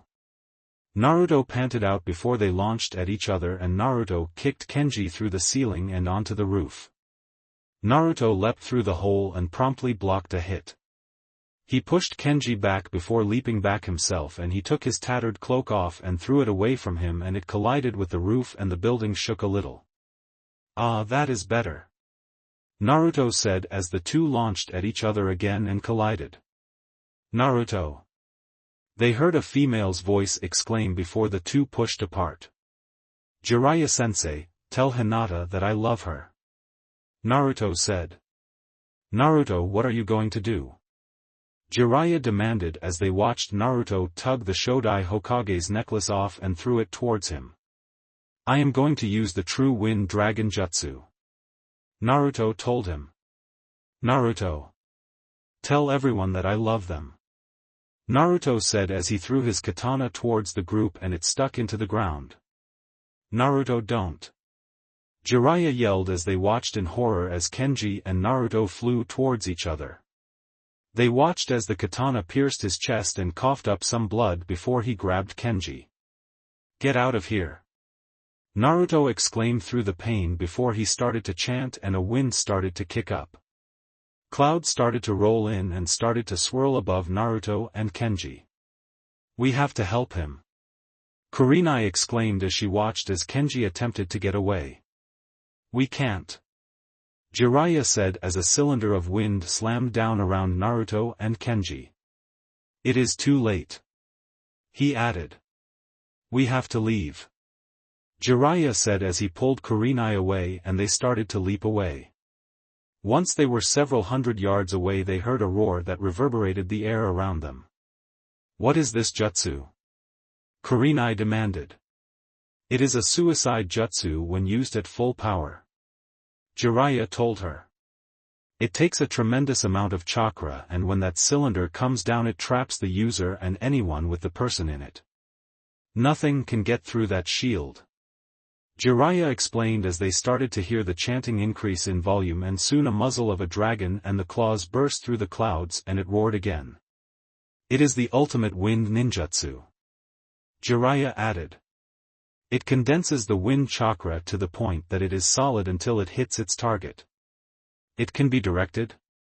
Kurenai asked hopefully as Jiraiya laughed bitterly. Not a chance in hell, the target is the user. Jiraiya told her as tears started to fall down his cheeks. Summon a toad or something to help him. Kurenai pleaded as another roar was sound as the dragon looked around and locked its eyes on Naruto's position. Didn't you hear me? Nothing can get through that shield. Jiraiya told her. Don't you think I would attempt to save my own godson if I could? He demanded as the tears continued to slide down his cheeks. They watched in fascination and horror as a Chinese dragon started to spiral around the cylinder of air and slam into the building, encasing it in a dome of wind. There is less than 0.1% chance that Naruto would live through this, and he is the most powerful Jinchuriki. Jiraiya told them as the dome of wind started to rip through the building. Tell everyone not to be sad. A whisper was heard on the wind as Kurenai dropped to her knees and started to cry harder. Jiraiya was stone-faced as he watched the jutsu slowly start to recede. We will search whatever is left for Naruto. Jiraiya said as the dome condensed and exploded in a fierce wind that blew the younger shinobi over. They looked at the perfectly curved indent in the cliff as the wind died down. We should go now. Jiraiya said as they started to run across the water towards the wreckage. They made it to ground zero of the jutsu and were amazed at the nothingness of it. All that was left were a few particles of dust. It is obvious that Naruto isn't here. Jiraiya said as he looked down into the water to see the lower levels were destroyed too. He clutched the necklace and katana tighter to him. But what about his dreams? Kurenai asked. When we get back I will tell Tsunade what happened. Jiraiya ordered. She will want to hear it from a close friend. He added firmly. They were in shock that Naruto had died and could only nod. Shikamaru had tears in his eyes as he stared into the sky. Naruto, you troublesome man, the girls are going to kill me. He said sadly to himself. We should get going, there is no use searching now. Jiraiya told them sadly. Gaara, go get Matsuri and bring her. Jiraiya ordered. Kurenai, you have till Gaara gets back to see if Naruto has survived. Jiraiya told her as she nodded quickly, and she went to search with Kakashi, Rin and Shikamaru. You aren't going to help? Inoki asked. No, I know this jutsu. Jiraiya told him. It is certain death if someone uses it. He added. I must be cursed myself. All my apprentices die before me. Jiraiya said with a dry chuckle as he looked down to see a headband floating on the surface. He reached down and picked it up and wiped the dust off the symbol and saw that it was Naruto's. Several days later the group entered through the front gate of Konoha with a sad aura around them. They quickly went to the Hokage tower. Jiraiya knocked on Tsunade's door and waited for her affirmation for them to enter, and they piled into the room. She smiled when she saw them, but it almost instantly went away. Where is Naruto? She demanded. Jiraiya's cheeks twitched a little as he reached into his vest and pulled the necklace out. I am sorry, Tsunade. Jiraiya said as he placed it in front of her. Naruto used a suicide jutsu to take out the Tsuchikage and the building they were on top of. Jiraiya told her as tears started to fall down her cheeks. Jiraiya placed a comforting hand on Tsunade's shoulder as she cried. Why does Kami have to take all the ones I love away from me? She asked Jiraiya. I don't know, Tsunade. Jiraiya told her sadly. Naruto has a message for me to give to Hinata. Jiraiya told Tsunade as she nodded. Fill her in on what happened. Jiraiya ordered the rest of the group before he started to jump away towards the Hyuga compound. It didn't take him long to get to the compound since he wasn't being distracted by any kind of female anatomy. He knocked on the door and a Hyuga answered the door. Can I speak with Hayashi Hyuga and Hinata Hyuga? Jiraiya asked. One moment please. The Hyuga told Jiraiya before disappearing into the house. Jiraiya didn't have to wait long before the Hyuga came back and let him in. He quickly led Jiraiya into the house and towards what looked like an office to Jiraiya. He walked into the office to see Hayashi sitting in front of a desk with Hinata standing behind him and to the side a little. Hello Jiraiya-sama. Hayashi said before bowing his head. Hello Hayashi-sama, Hinata-sama. Jiraiya said seriously, instantly gaining Hayashi's attention. Last that I heard you were out of the village. Hayashi said as Jiraiya nodded. I was, but it was on a mission. Jiraiya told him. It consisted of myself, Naruto Uzumaki, Shikamaru Nara, Kurenai Yuhi, Gaara Shubaku, Kakashi Hatake and later Rin Norito. He told them. Naruto had a bad feeling about IWA and we went to investigate it. We found a building that were creating Sharingan-equipped monsters. Jiraiya said as his cheeks started to twitch again while his eyes became blurry. We waited a while before we infiltrated the building and we ended up finding the Yondaime Tsuchikage. Jiraiya told them. Naruto stayed and fought him while he had Gaara and myself went on ahead. We met up with the other group and followed the path of destruction left from the two to the roof of the building. Jiraiya paused as he took a deep breath to calm himself. When we found him on the roof he was in a deadlock with the Tsuchikage. Naruto was able to push the Tsuchikage away and leapt back a little and pulled the Shodai's necklace off and tossed it to me and told me to tell Hinata that he will always love her.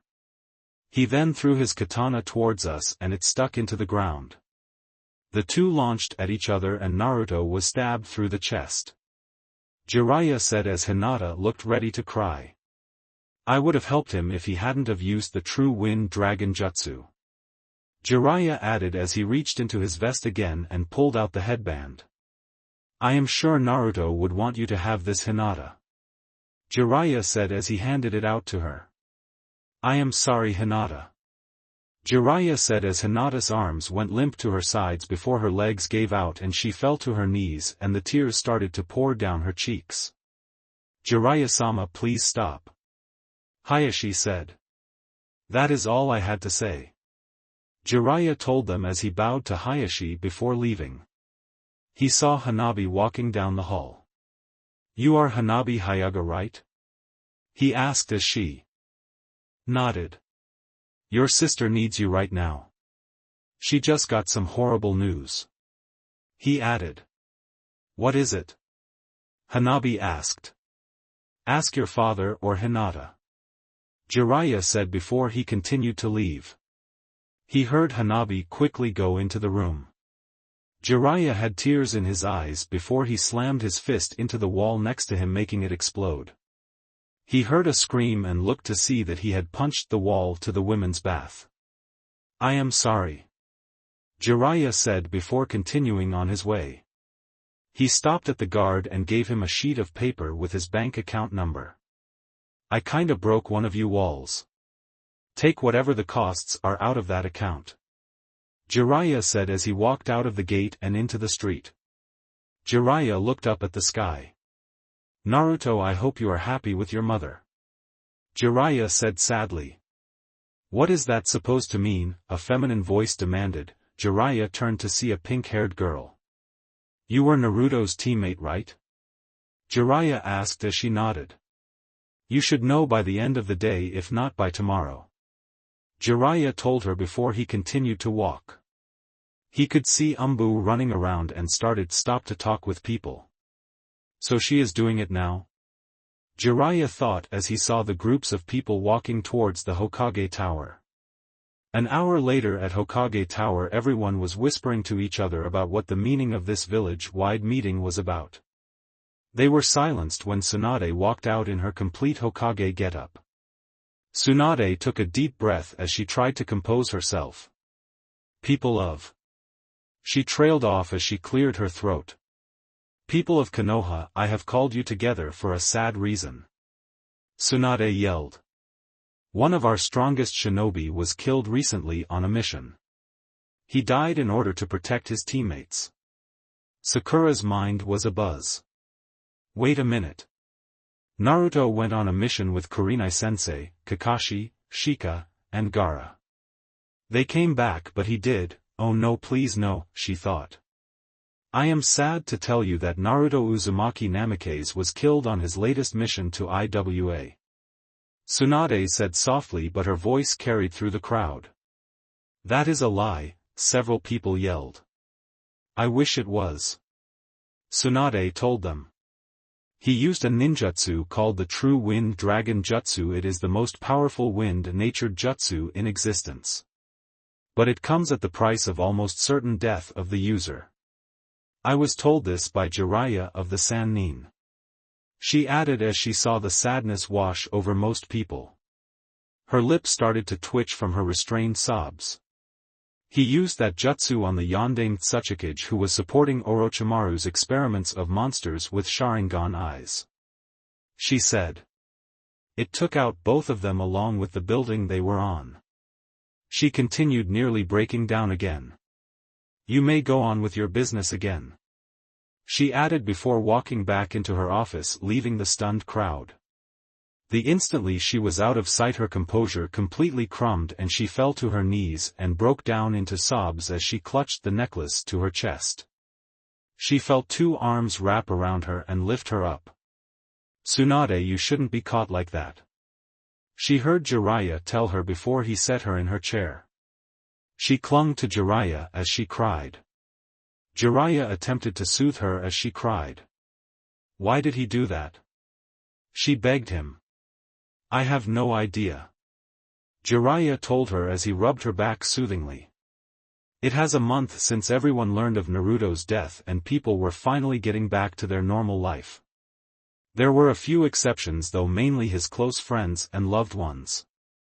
Hinata was the worst out of them all. She hadn't left her room much in the past month and didn't eat much. A close second was Tsunade, who had started to drink even more to drown her sadness away. Irika had buried himself in his work to help him cope. Kakashi would stand in front of the memorial stone and stared at the names of his close friends and family, but his eyes would travel to a certain name on the stone. It became a tradition that every one of Naruto's friends and family, except for Hinata, would go to Ichiraku Ramen and eat there and talk about Naruto's past pranks and other things. It was a bright day when Hinata finally walked out of her room and saw the sun. Naruto-kun, why did you have to do that? She thought as she walked almost mindlessly through Konoha. Everywhere she went she could see a memory that she had with Naruto. She was confused when she saw the long line at Ichiraku Ramen stand. She looked in to see her friends talking about Naruto. She smiled sadly as she pushed into the stand. Hey guys. Hinata said quietly as they all turned to her and looked at her. Hinata, they exclaimed before they enveloped her in a hug. How are you doing? Sakura asked. Better. Hinata admitted before placing a hand on her stomach. I guess I will always have a remembrance of Naruto, actually we all will soon. She admitted with a sad smile as they looked confused.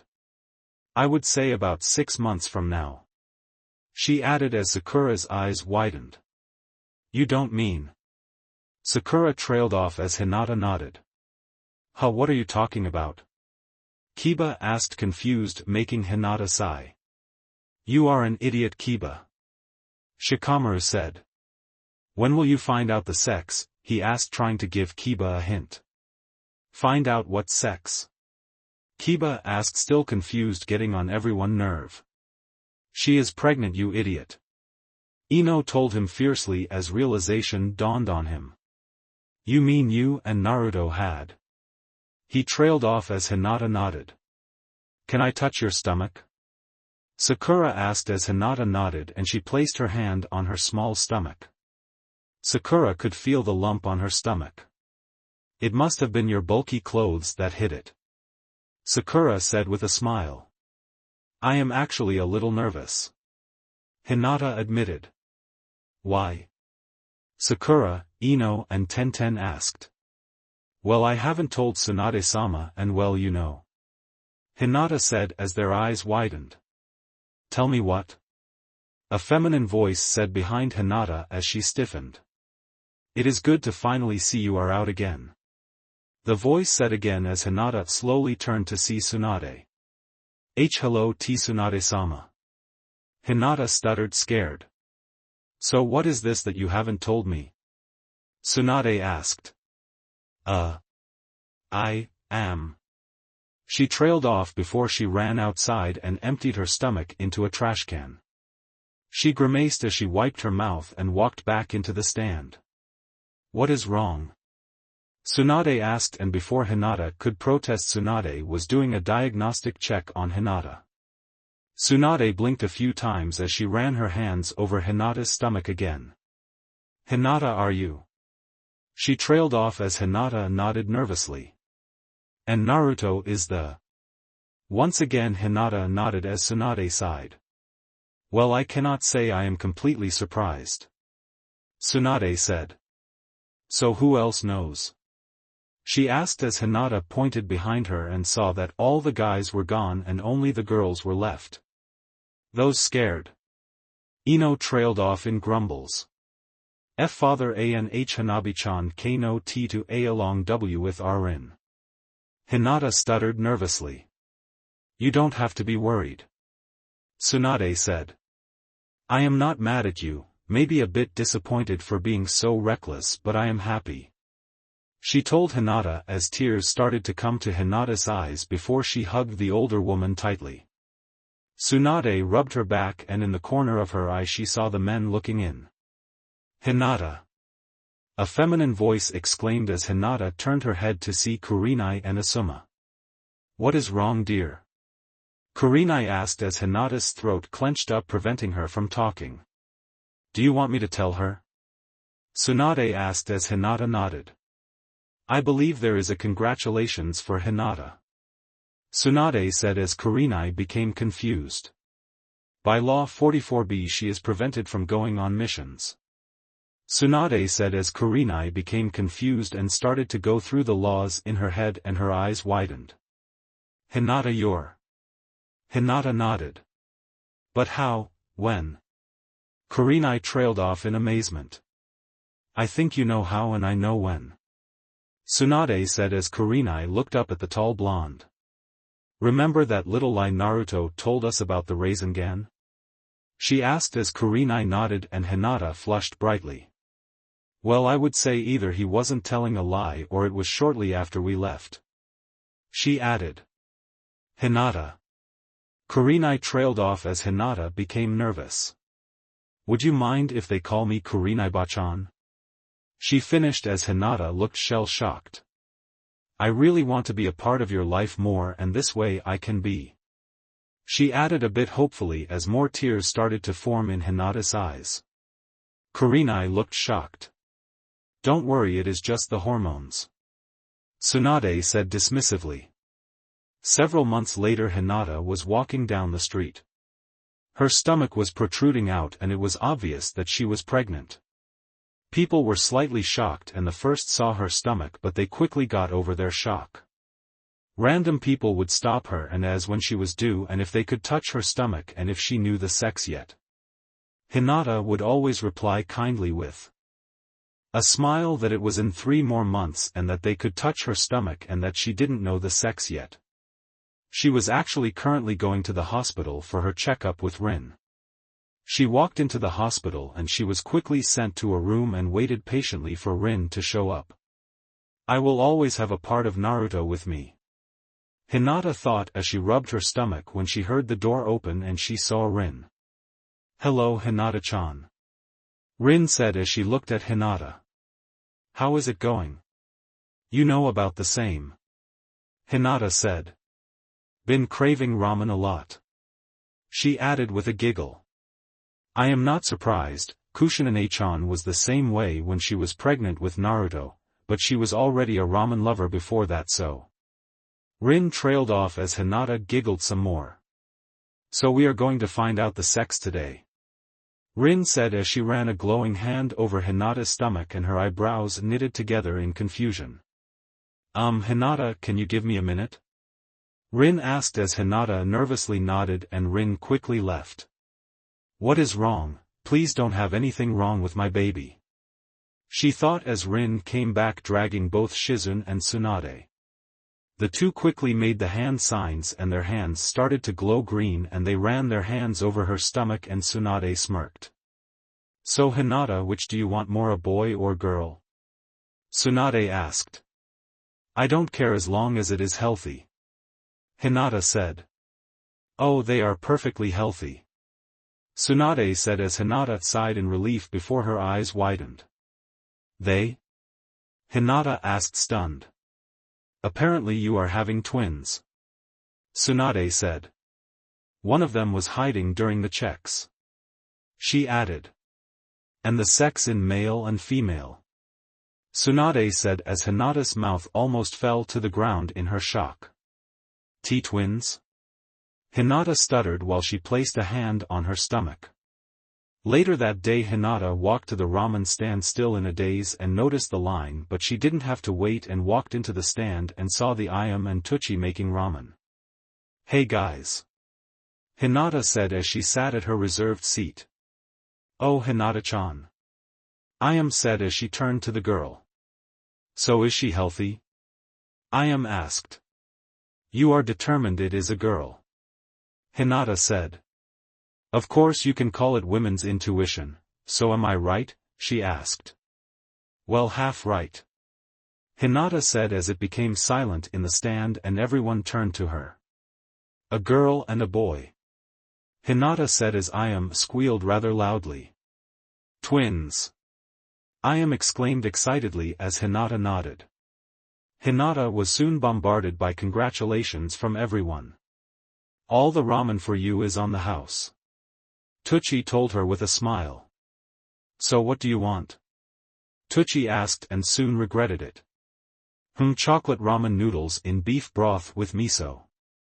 Hinata said as everyone looked at her weirdly and Tucci shivered. It is like feeding Kushina again. He mumbled to himself. Several hours later Hinata walked into the Hyoga compound and went to Hayashi's office. He looked up at her. So is it healthy? Hayashi asked. Yes, they are perfectly healthy. Hinata said and waited patiently for the realization to dawn on him. Oh, that is good that they are. Hayashi trailed off as his eyes grew wide. He yelled as Hinata nodded. A boy and a girl. Hinata said with a smile as she watched her father faint for the first time. Why did father yell? Hanabi asked as she stuck her head into the room. Oh, I just told him I am having twins. Hinata said nonchalantly as Hanabi blinked a few times before her mouth fell open in shock as she passed out too. Hinata was smiling to herself as she attempted to stand. I needed to think that through better. Hinata thought with a grimace. Niji. She yelled and soon her cousin came running in. I can't get up. She admitted with a blush as Niji sighed and helped her up. You shouldn't do that to me. Niji said. I thought you were in serious trouble, why are they unconscious? Niji asked as he saw his uncle and younger cousin. Oh, I just told them that the babies were perfectly fine. Hinata said with a smile. Babies? Niji asked before he fell onto the floor unconscious and Hinata smiled to herself as she passed Niji's room and saw Tenten. You should go help Niji, he is unconscious in father's office. Hinata called into the room as Tenten pulled a classic Hinata by eeping and blushing bright red. What did you do? Tenten asked. I just told him I was having twins. Hinata said as Tenten squealed and completely forgot. Her embarrassment and Niji as she hugged her best friend. Hinata smiled as she hugged her friend back. That is amazing, wait till Sakura and Ino hear about this. Tenten said. They will freak, she continued as she dragged Hinata out of the house. Hinata was barely able to tell the guards to help her father, sister and cousin. They soon came to the flower shop and Hinata was panting. Ino. Tenten called as she walked in. What Tenten, I am right here. Ino said, a bit irritated. Guess what Hinata told me? Tenten said excitedly. That she is having twins? Ino asked as Tenten became shocked. Yeah, it is already around most of the village, everyone is talking about it. She added. Ino. Sakura yelled as she ran in past Hinata and Tenten. Did you hear that Hinata is having twins? Sakura asked while panting. Ino just pointed past Sakura towards Hinata and she waved to Sakura. 3 months later Hinata was slowly making her way around the village. Since she was over a week late for her labor, Tsunade had at least one Umbu or Jounin watching over her at all times. As she was walking, Hinata felt a massive wave of pain hit her and she groaned in pain and nearly fell to her knees. She was lifted up, the Umbu escorting her. What is wrong, Hinata-sama? The Umbu asked worriedly. I think they are coming. Hinata said with another groan of pain. Help me get to the hospital, Tora. Hinata begged as her Umbu nodded and lifted Hinata up carefully and started to move towards hospital in a hurried speed. Several hours later, HHH. Hinata screamed as Tenten wiped the sweat from Hinata's brow. Niji was shivering in the corner from the scary sight. Niji, give me your damn hand. Hinata ordered angrily as Niji shivered even more as he cradled his broken hand from the last time he held her hand. Niji. Tenten exclaimed as Niji quickly stood and slowly gave Hinata his hand, but Hinata was quicker than he thought as she snatched his hand as another wave of pain went through her and she crushed Niji's hand with a loud crack. My hand. Niji yelled in pain. Ah, Naruto, if you were still alive I would kill you myself. Hinata screamed in pain. Hinata released Niji's hand and he instantly retreated to the waiting room while cradling his hands. His friends looked at the scared and shaking Niji with slight amusement and amazement. What happened, Niji? Choji asked. Hinata crushed my hands. Niji said as Tsunade walked towards them and saw Niji's black and blue hands. Tsunade sighed and quickly set Niji's bones and healed them. A scream of pain was heard and Niji dropped to the fetal position and started to shake. So which one of you is going in next? Tsunade asked as Shikamaru faked a cough. I think I am not feeling too well. Shika lied as Temari smacked him upside his head. Shika-kun will go. Temari volunteered Shikamaru as she pushed Shikamaru into the room. Soon a terrified and pained scream was heard. How strong is Hinata? Temari asked. Let's just say she could probably pick up an Akamichi before she became pregnant. Kiba told her. Hanane-chan told me that women normally get a bit stronger while giving birth or something like that. Kiba said as a shaking Shikamaru came out while muttering something about troublesome birthing. Shino, it is your turn. Kiba said. Sorry Kiba, but because of the tunnels burrowed throughout my body I cannot afford them to be collapsed. Shino said in a serious tone. Cho. Kiba began but saw that Choji was gone. Went to get food. Temari told him. Lee. He looked around but didn't see him. Oh, so you think you won't cry out, Lee? They heard Hinata yelled followed by a loud yelp and Lee was thrown out of the room and slammed into the wall with a loud thud. I don't want to go in there. Kiba pleaded as Temari sighed and stood and walked into the room. Kiba, get you ass in here this instant. Hinata yelled as he jumped and Temari came out with a satisfied smile. He went to run out but Temari grabbed him and pushed him backwards into the room. Give me your hand. No, please, I need them for my jutsu, they heard Kiba plead. Then give me your foot. Hinata yelled as they heard a thud followed by a loud scream of pain from both Hinata and Kiba. Soon Kiba was wheeled out of the room and into an exam room next to Hinata's. Choji, your turn. Temari said as Choji just shrugged and walked into the room, and they heard a scream of pain from Hinata but nothing from Choji. The entire room went silent when they heard a small crying sound come from the room. Followed by another grunt of pain and another crying sound came. Soon Choji came back out while eating some chips and everyone stared at him in amazement. How did you not get hurt? Shikamaru asked. Oh, I used my expansion jutsu on my hand so she could hold onto my fingers instead. Choji said nonchalantly. Anyways, you can go see her. Choji said as he was pushed out of the way by Niji, Temari, Ino and Sakura. They all piled into the room to see Hinata holding 2 bundles in her arms. Tenten smiled and pulled the blankets away from the babies' heads and showed that the boy had the same bright blue eyes and blonde hair as Naruto, while the girl had bright red hair and violet eyes. They both had their father's whisker marks. They were cooing up at the new visitors. What are their names? Ino asked as she tickled the boy's chin. He is going to be Minato Hyuga Namikaze and she is going to be Kushina Hyuga Namikaze. Hinata said. After Naruto-kun's parents. Hinata added before she yawned.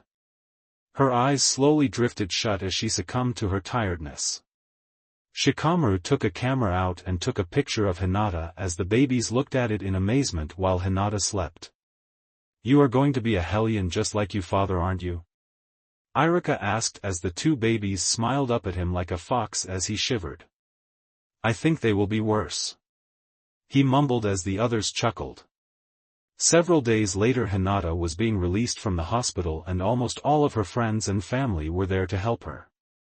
It didn't help that basically every villager was waiting outside the hospital waiting to see the 2 new babies.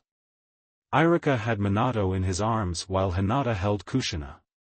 They walked out and the girls instantly cooed at the sight of the babies.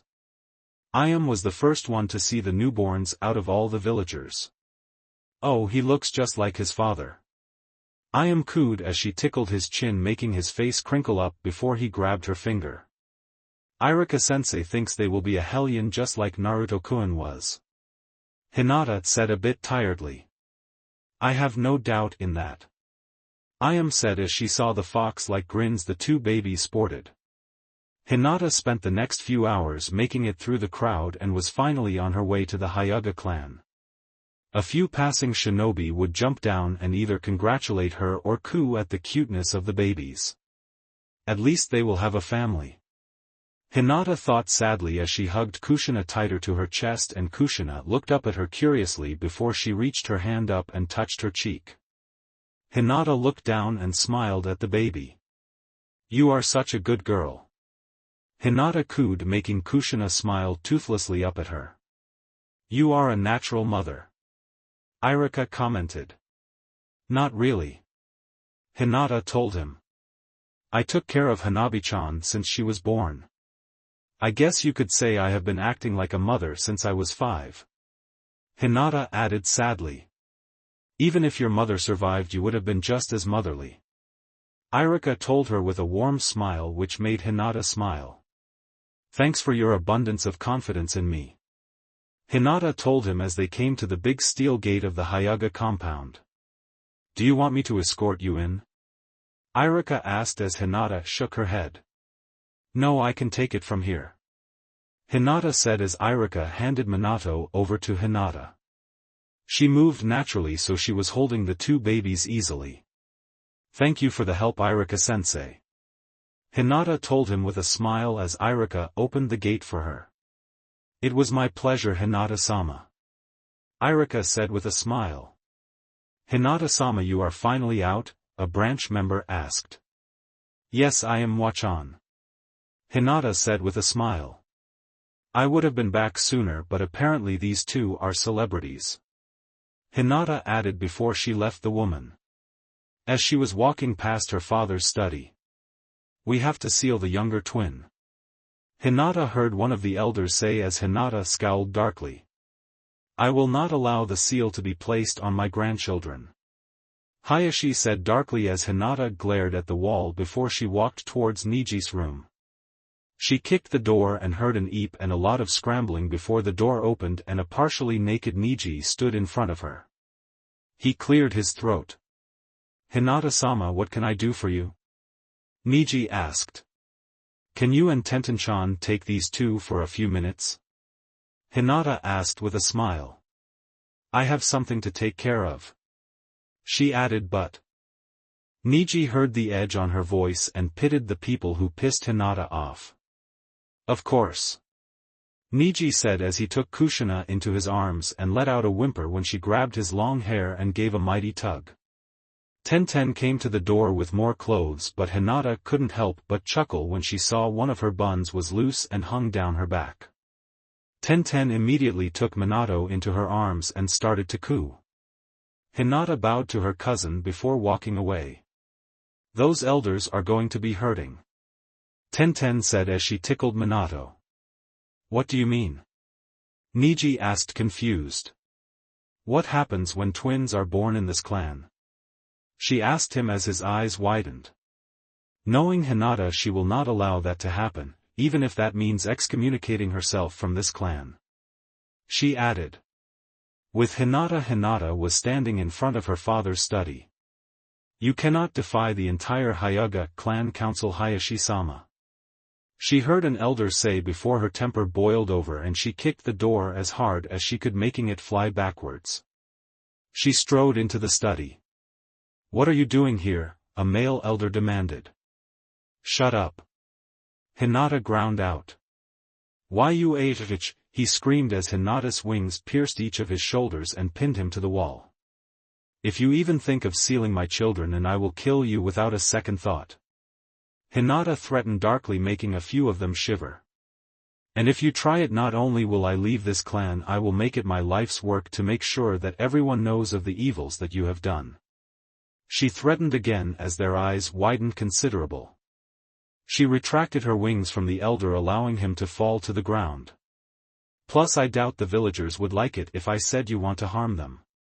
She added before turning on her heels. Well, you heard my daughter. Hayashi said as he leaned forward and cropped his head up with his arms. Are you willing to have possibly the most powerful Hyuga ever for something so simple? Hayashi asked as they grumbled.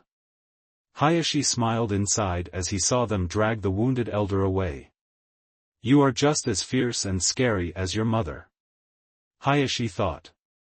Orochimaru's destroyed lab in Iwa 3 months later. Large waves were hitting the concaved cliff face as something started to rise from the ocean's depths. A large dome of black chakra rose through the water and into the air. Inside the dome the figure of a person could be seen. The persons had missing limbs that were quickly regenerating. Suddenly the chakra dome blew up, sending a chakra ring in all directions. Konoha, an indigo-haired girl, was looking tiredly at the two children in front of her. They have as much energy as their father. She thought to herself as she felt a person walk in. Hinata-chan, you look tired, why don't you rest while I watch the twins? A brunette girl with her hair in buns asked. I think I will accept that offer, Tenten. Hinata said in a tired voice. She walked over to Tenten and gave her a quick hug before starting towards the door. Oh yeah, I was going to bring them to Tsunade-sama to visit her around lunchtime. If you can do that for me, I will be grateful. She added with a yawn. No problem. Tenten said with a smile as she started to play with the two babies while Hinata left. I wish you were with me, Naruto-kun. Hinata thought as she flopped onto her bed and was instantly asleep and snoring lightly. Suddenly a chakra wave slammed into the village, shaking it and shattered the windows. Her eyes snapped open as recognition hit her before worry washed over her, and she ran out of her room and into the living room to see Tenten hovering over the twins with glass shards resting on her back. Hinata, what was that? Tenten asked as she sat up. Orochimaru's lab, a blonde teen, fell to his knees on top of the water while gasping for air. What happened to me? He thought as her looked around. He saw the sleeve of his left arm and right pant leg were gone. Ugh, I lost a few limbs.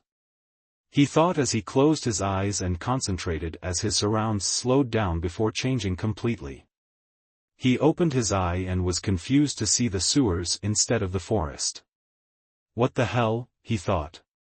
Kyubi, are you here? He called as he walked around and saw the cage with Kyubi laying down behind the bars. Naruto-kun. I used too much chakra. Kyubi told him. My consciousness is slipping away. While my consciousness is not like this, my body will be evil, since I am the closest one to the 10-tailed beast. My evil side takes over if I use too much chakra. She warned him. It will take several years to gain all the chakra I lost back. She added. Do not believe what the beast says. She added as her eyes started to droop. You will not have the same control over my chakra without me being the regulator. Yami-Kyubi's chakra is overwhelming and will take you over. She told him. Good luck, Naruto-kun. She told him as her eyes drifted shut before they snapped open and a bloodthirsty look came to them. Get over here so I can rip you to pieces. Yami-Kyubi yelled angrily at him before slamming into the cage door. Naruto leapt back in shock. Yeah, not going to happen. Naruto told her. Well, bye. Naruto exclaimed as his consciousness went back to the real world and with painful realization that Kyubi hadn't healed him completely. He ripped his tattered shirt open to see a fist-sized hole in his chest that was slowly healing. Damn, why didn't I feel that before? He thought as he attempted to slow the flow of blood. In Konoha, Hinata and Tenten were standing in front of the Hokage Tsunade. What the hell happened? Tsunade demanded as she looked out her broken windows. How can every window in Konoha break almost simultaneously? She asked. Tsunade-sama, I know that chakra type rather well. Hinata said as she shifted her twins in her arms to a more comfortable position. Well, what is it? She exclaimed as the two babies were startled and started to cry before Hinata glared at her leader. Ops, sorry. She mumbled embarrassed as Hinata rocked the two. Anyways, that chakra is Kyubi's. Hinata said, shocking Tsunade. But that can't be. Tsunade said. Jiraiya said he was dead and he knows not to lie about something like this to me. She said. The concentration of chakra we felt was enormous. I would have to say that Kyubi-chan used most of her chakra to do something just now. Hinata said as hope shone in her eyes. So you think that Kyubi might have somehow kept Naruto alive? Tsunade asked. That or, the seal failed and she was able to escape before Naruto-kun died and just reformed her body. Hinata said as Tsunade nodded. Okay, I will send a team to Orochimaru's lab in Konoha. Tsunade said. Hinata, get prepared, you will be on that team. She said. But what about the twins? Hinata asked. I am sure Shizun and I can take care of them. Tsunade said just as Shizun walked in. What did you volunteer for me to do, again? Shizun asked as she dropped the pile of papers on her desk. Oh, and those are damage reports from throughout the village. She added before going towards Hinata and picked the little red-headed baby up and started to rock her to attempt to calm her down. Thanks. Hinata said quietly, not wanting to wake the blonde baby in her arms.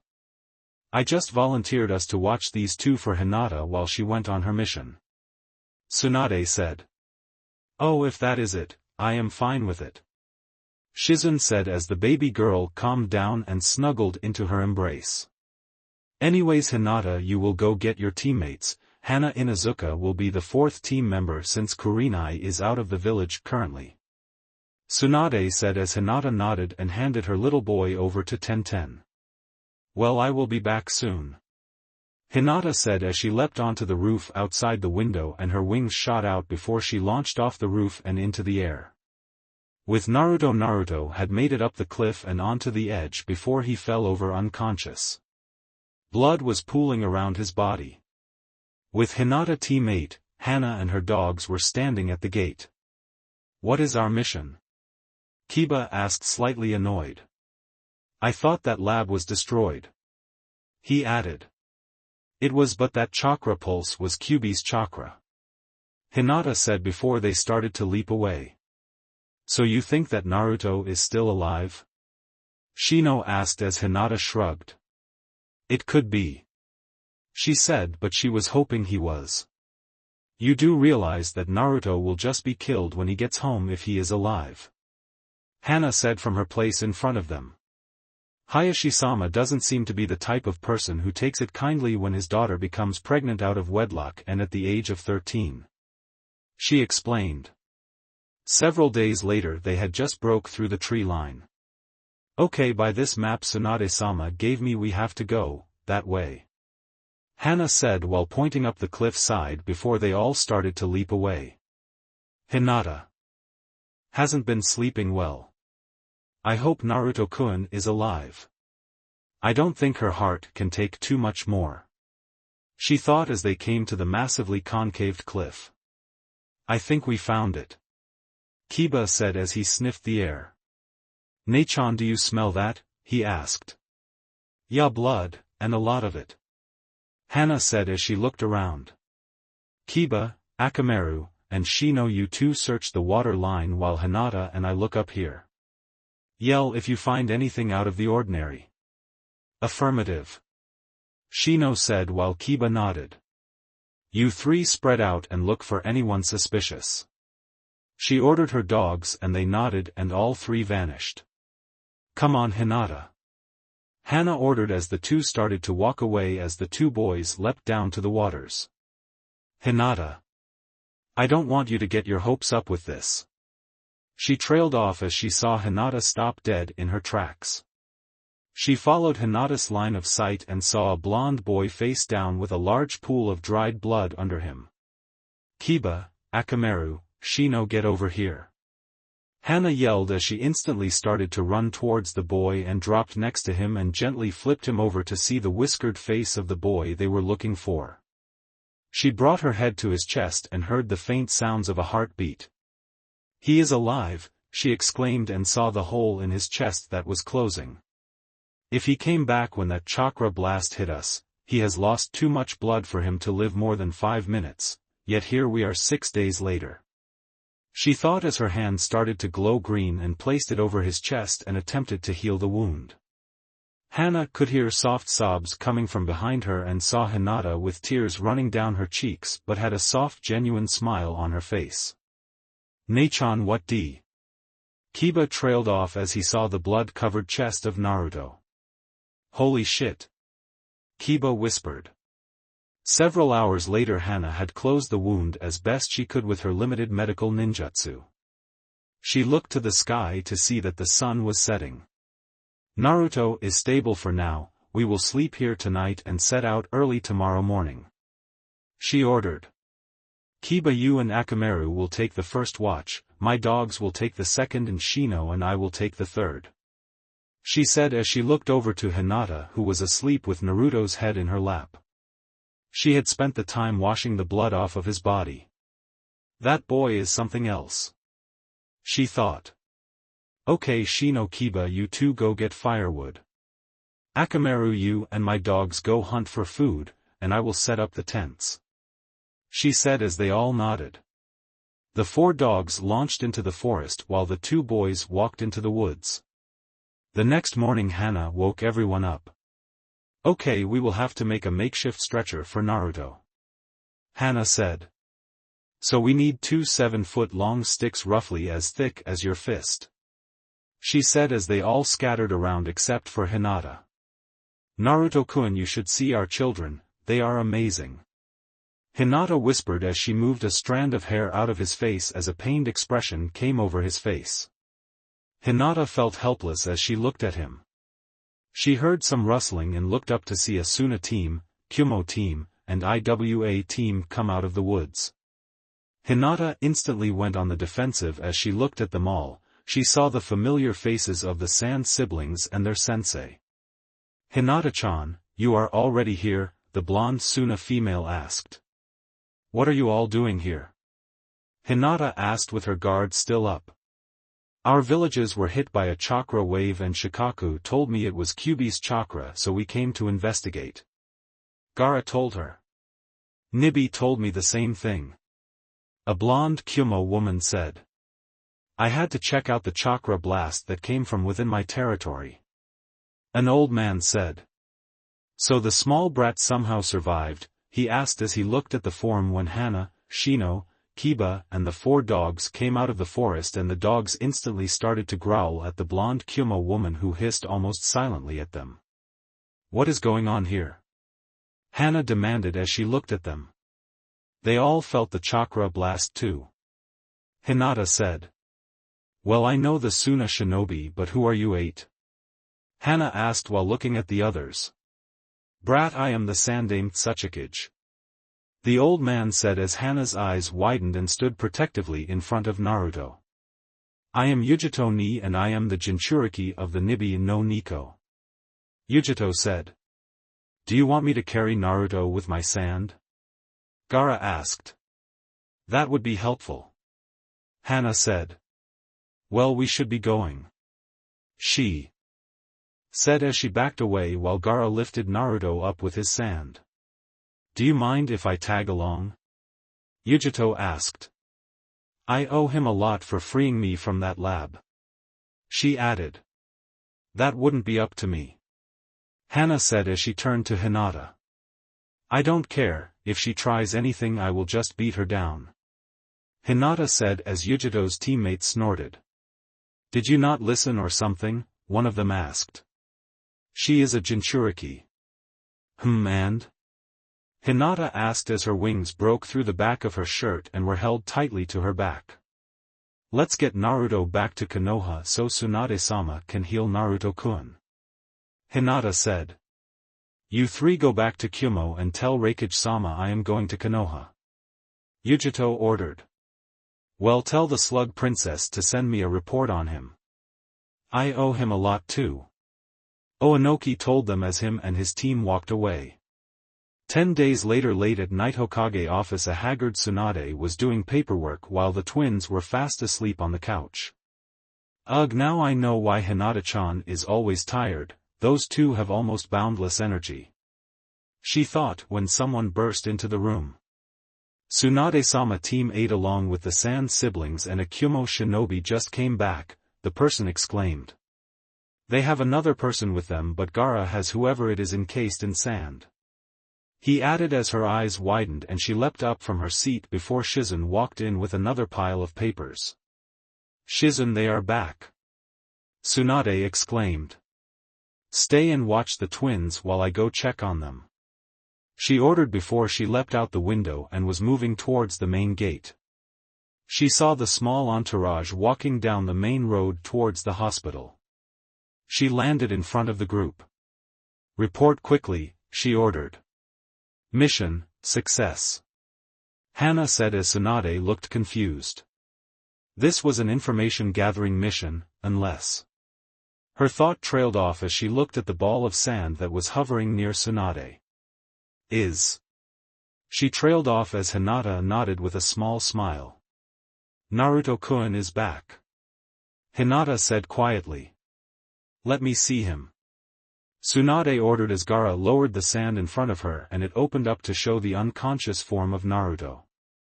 She saw the barely closed hole in his chest, shocking her. "I had to encase him in my sand to keep him from reopening his wound every 15 minutes. Gaara explained to her as her tears started to fall. "Bring him to the hospital as fast as possible," she ordered as they all started to move. Several hours later, Tsunade walked out of the surgery room while wiping her hands. She saw everyone was waiting anxiously. "He is out of the woods now, but I have no idea when he will wake up," Tsunade said. "But he will live," Hinata clarified. "Yes, he will, it is just a matter of time before he wakes up. Tsunade told them. I will have to tell the village that their hero is now not dead. She added while rubbing her temples. I need a drink. She mumbled. The next day everyone was confused as they looked up at the balcony of the Hokage's tower. Even the elders were confused as to why everyone was called. I am glad everyone could make it. Tsunade's voice carried over the crowd, and for the first time in over a year they saw their Hokage smiling. Something amazing has happened last night, she added. Do you all remember when all those windows broke? She asked as she saw the confirmations of everyone. Well, that was caused by a chakra blast from one of our own shinobi. It was felt through the continent. She told them as everyone became confused. Late last night the team I sent out came back, but with an extra Konoha shinobi, she added. I am glad to tell everyone that our own Black Death of Konoha Naruto Namikaze was alive and has returned to us, she exclaimed as everyone became silent. Although right now he is in a coma and we do not know when he will wake up. She said quietly, but everyone could hear her. Suddenly a loud roar of cheers erupted from the crowd, making Tsunade smile. You will be shocked when you wake up, Naruto. Tsunade thought as she felt tired. I am too old to do all-nighters. She added. 1 month later, in the past month since Naruto's returned, life in Konoha was slowly going back to normal. Hinata spent a lot of her time in the hospital with Naruto, talking with him about various things. Sakura would spend some of her downtime from training and missions with Hinata. The two would often find themselves talking to Naruto, seeing if it will help him come back to them.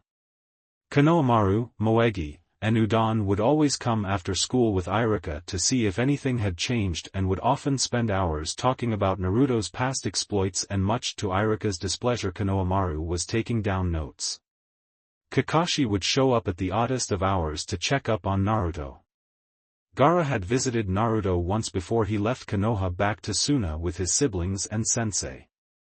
Yujito left shortly after Gaara to go back to Kyumo. The rest of the Konoha 11 would come at various hours of the day to check up on him. Asuma and Kurenai would often come by to bring Hinata some non-hospital food. Tuchi and Ayam would come twice a day, once in the early morning and once after closing their stand. Anko would often show up after Irika showed up. Hinata was currently watching her children playing on top of Naruto's bed. When will you wake up, Naruto-kun? Hinata thought to herself. What is this weight? Naruto thought as he felt 2 squirming things on his legs. I am not in the forest anymore. He thought as he felt the covers. He slowly opened his eyes and the light burned his eyes. Ugh, what happened to me? Naruto asked with a groan. Naruto-kun. Hinata yelled happily. What happened to me? Last thing I remember is falling unconscious in the forest. Naruto said as he rubbed his head before he looked at his legs to see 2 babies. One had bright red hair and the other had bright blonde hair. Are you babysitting Hinata? He asked. And no. Hinata said nervously. What if he doesn't want kids? She thought. They are ours. She said shyly. Really? He asked as she nodded. Awesome, he exclaimed as Hinata looked at him shocked. I always wanted a family and now I have one, he added happily, making Hinata smile when the door was thrown off the hinges. Hey Ka-chan, you are going to have to fix that. Naruto exclaimed as he looked up at the blonde woman who had tears in her eyes. He soon found his head slammed in between her large breasts in a crushing hug. Tsunade-sama, you are turning my boyfriend blue. Hinata said as she promptly released him. Sorry, Naruto. Tsunade exclaimed as he gasped for breath. You will kill someone with those hugs. Naruto panted out as all of his friends and senseis started to pile into the room to see the now awake teen. Hey guys. Naruto said and was crushing in a hug from Sakura. He was shocked as he felt her shake with sobs. Ah. Sakura, don't cry. Naruto exclaimed nervously while attempting to comfort the crying girl. Good to see you are awake, Naruto. Kakashi said with his nose in a small orange book with Guy hiding behind him looking afraid at Hinata. He had burst into his room while he was unconscious screaming something about flames of youth, making Hinata grab him by his spandex and slap him repeatedly with her wings. Your flames of youth burn brightly, Guy said from over Kakashi's shoulder. Everyone was shocked at his quietness but saw his fearful gaze on Hinata. Thanks? Naruto questioned as Sakura stopped crying. You truly are troublesome, Naruto. Shikamaru said. Munch munch, Naruto, I brought munch you some chips. Choji told him as he handed over a bag of chips right as Naruto's stomach growled angrily. Thanks, Choji. Naruto said. Ugh, let me through. Ino exclaimed as she pushed her teammates and walked in between the two. Hey Naruto, glad to see you awake. She said happily. Konoha isn't the same without you. She added as everyone couldn't help but nod. Brat, if you do this again I will find you and make sure you are dead. Anko threatened lowly. Anko-chan, you shouldn't do anything stressful. Irika told her pointedly. Ugh, just because I am pregnant doesn't mean I can't threaten people, she said before turning a playful glare to Irika. Pregnant? Naruto asked, shocked. Oh, you should know all about that. Anko said while smiling at him. Naruto, I believe we will be having a talk. Hayashi said. I will jucken your nuts, Naruto. Neji said flatly. Neji, you will not do that. Hinata said much too sweetly and with a smile that sent a shiver down Neji's back. Well, I am tired, everyone. Naruto said with a yawn. It is good to see that you are back, brat. A voice said from the window and everyone turned to see Jiraiya. Hey Ero-sennin. Naruto said as his children started to laugh. Don't call me that. Jiraiya exclaimed. Alright everyone, you should leave. Naruto needs to get some rest. Tsunade said as she ushered everyone but Hinata and the twins out. Hinata picked the twins up before laying down next to Naruto and had the two in between them. Naruto was already out and subconsciously wrapped his arms around Hinata and their children. Unknown to the young parents, a click of a camera went off as the door closed. Hey, I bet they will like this picture.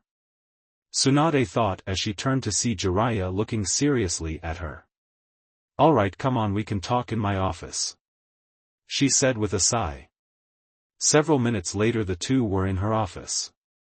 I have gotten more information on Akatsuki, Jiraiya said.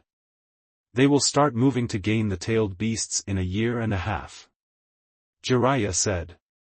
And with how Naruto is now, they will most likely come for him now rather than later, he said. What do you suggest we do?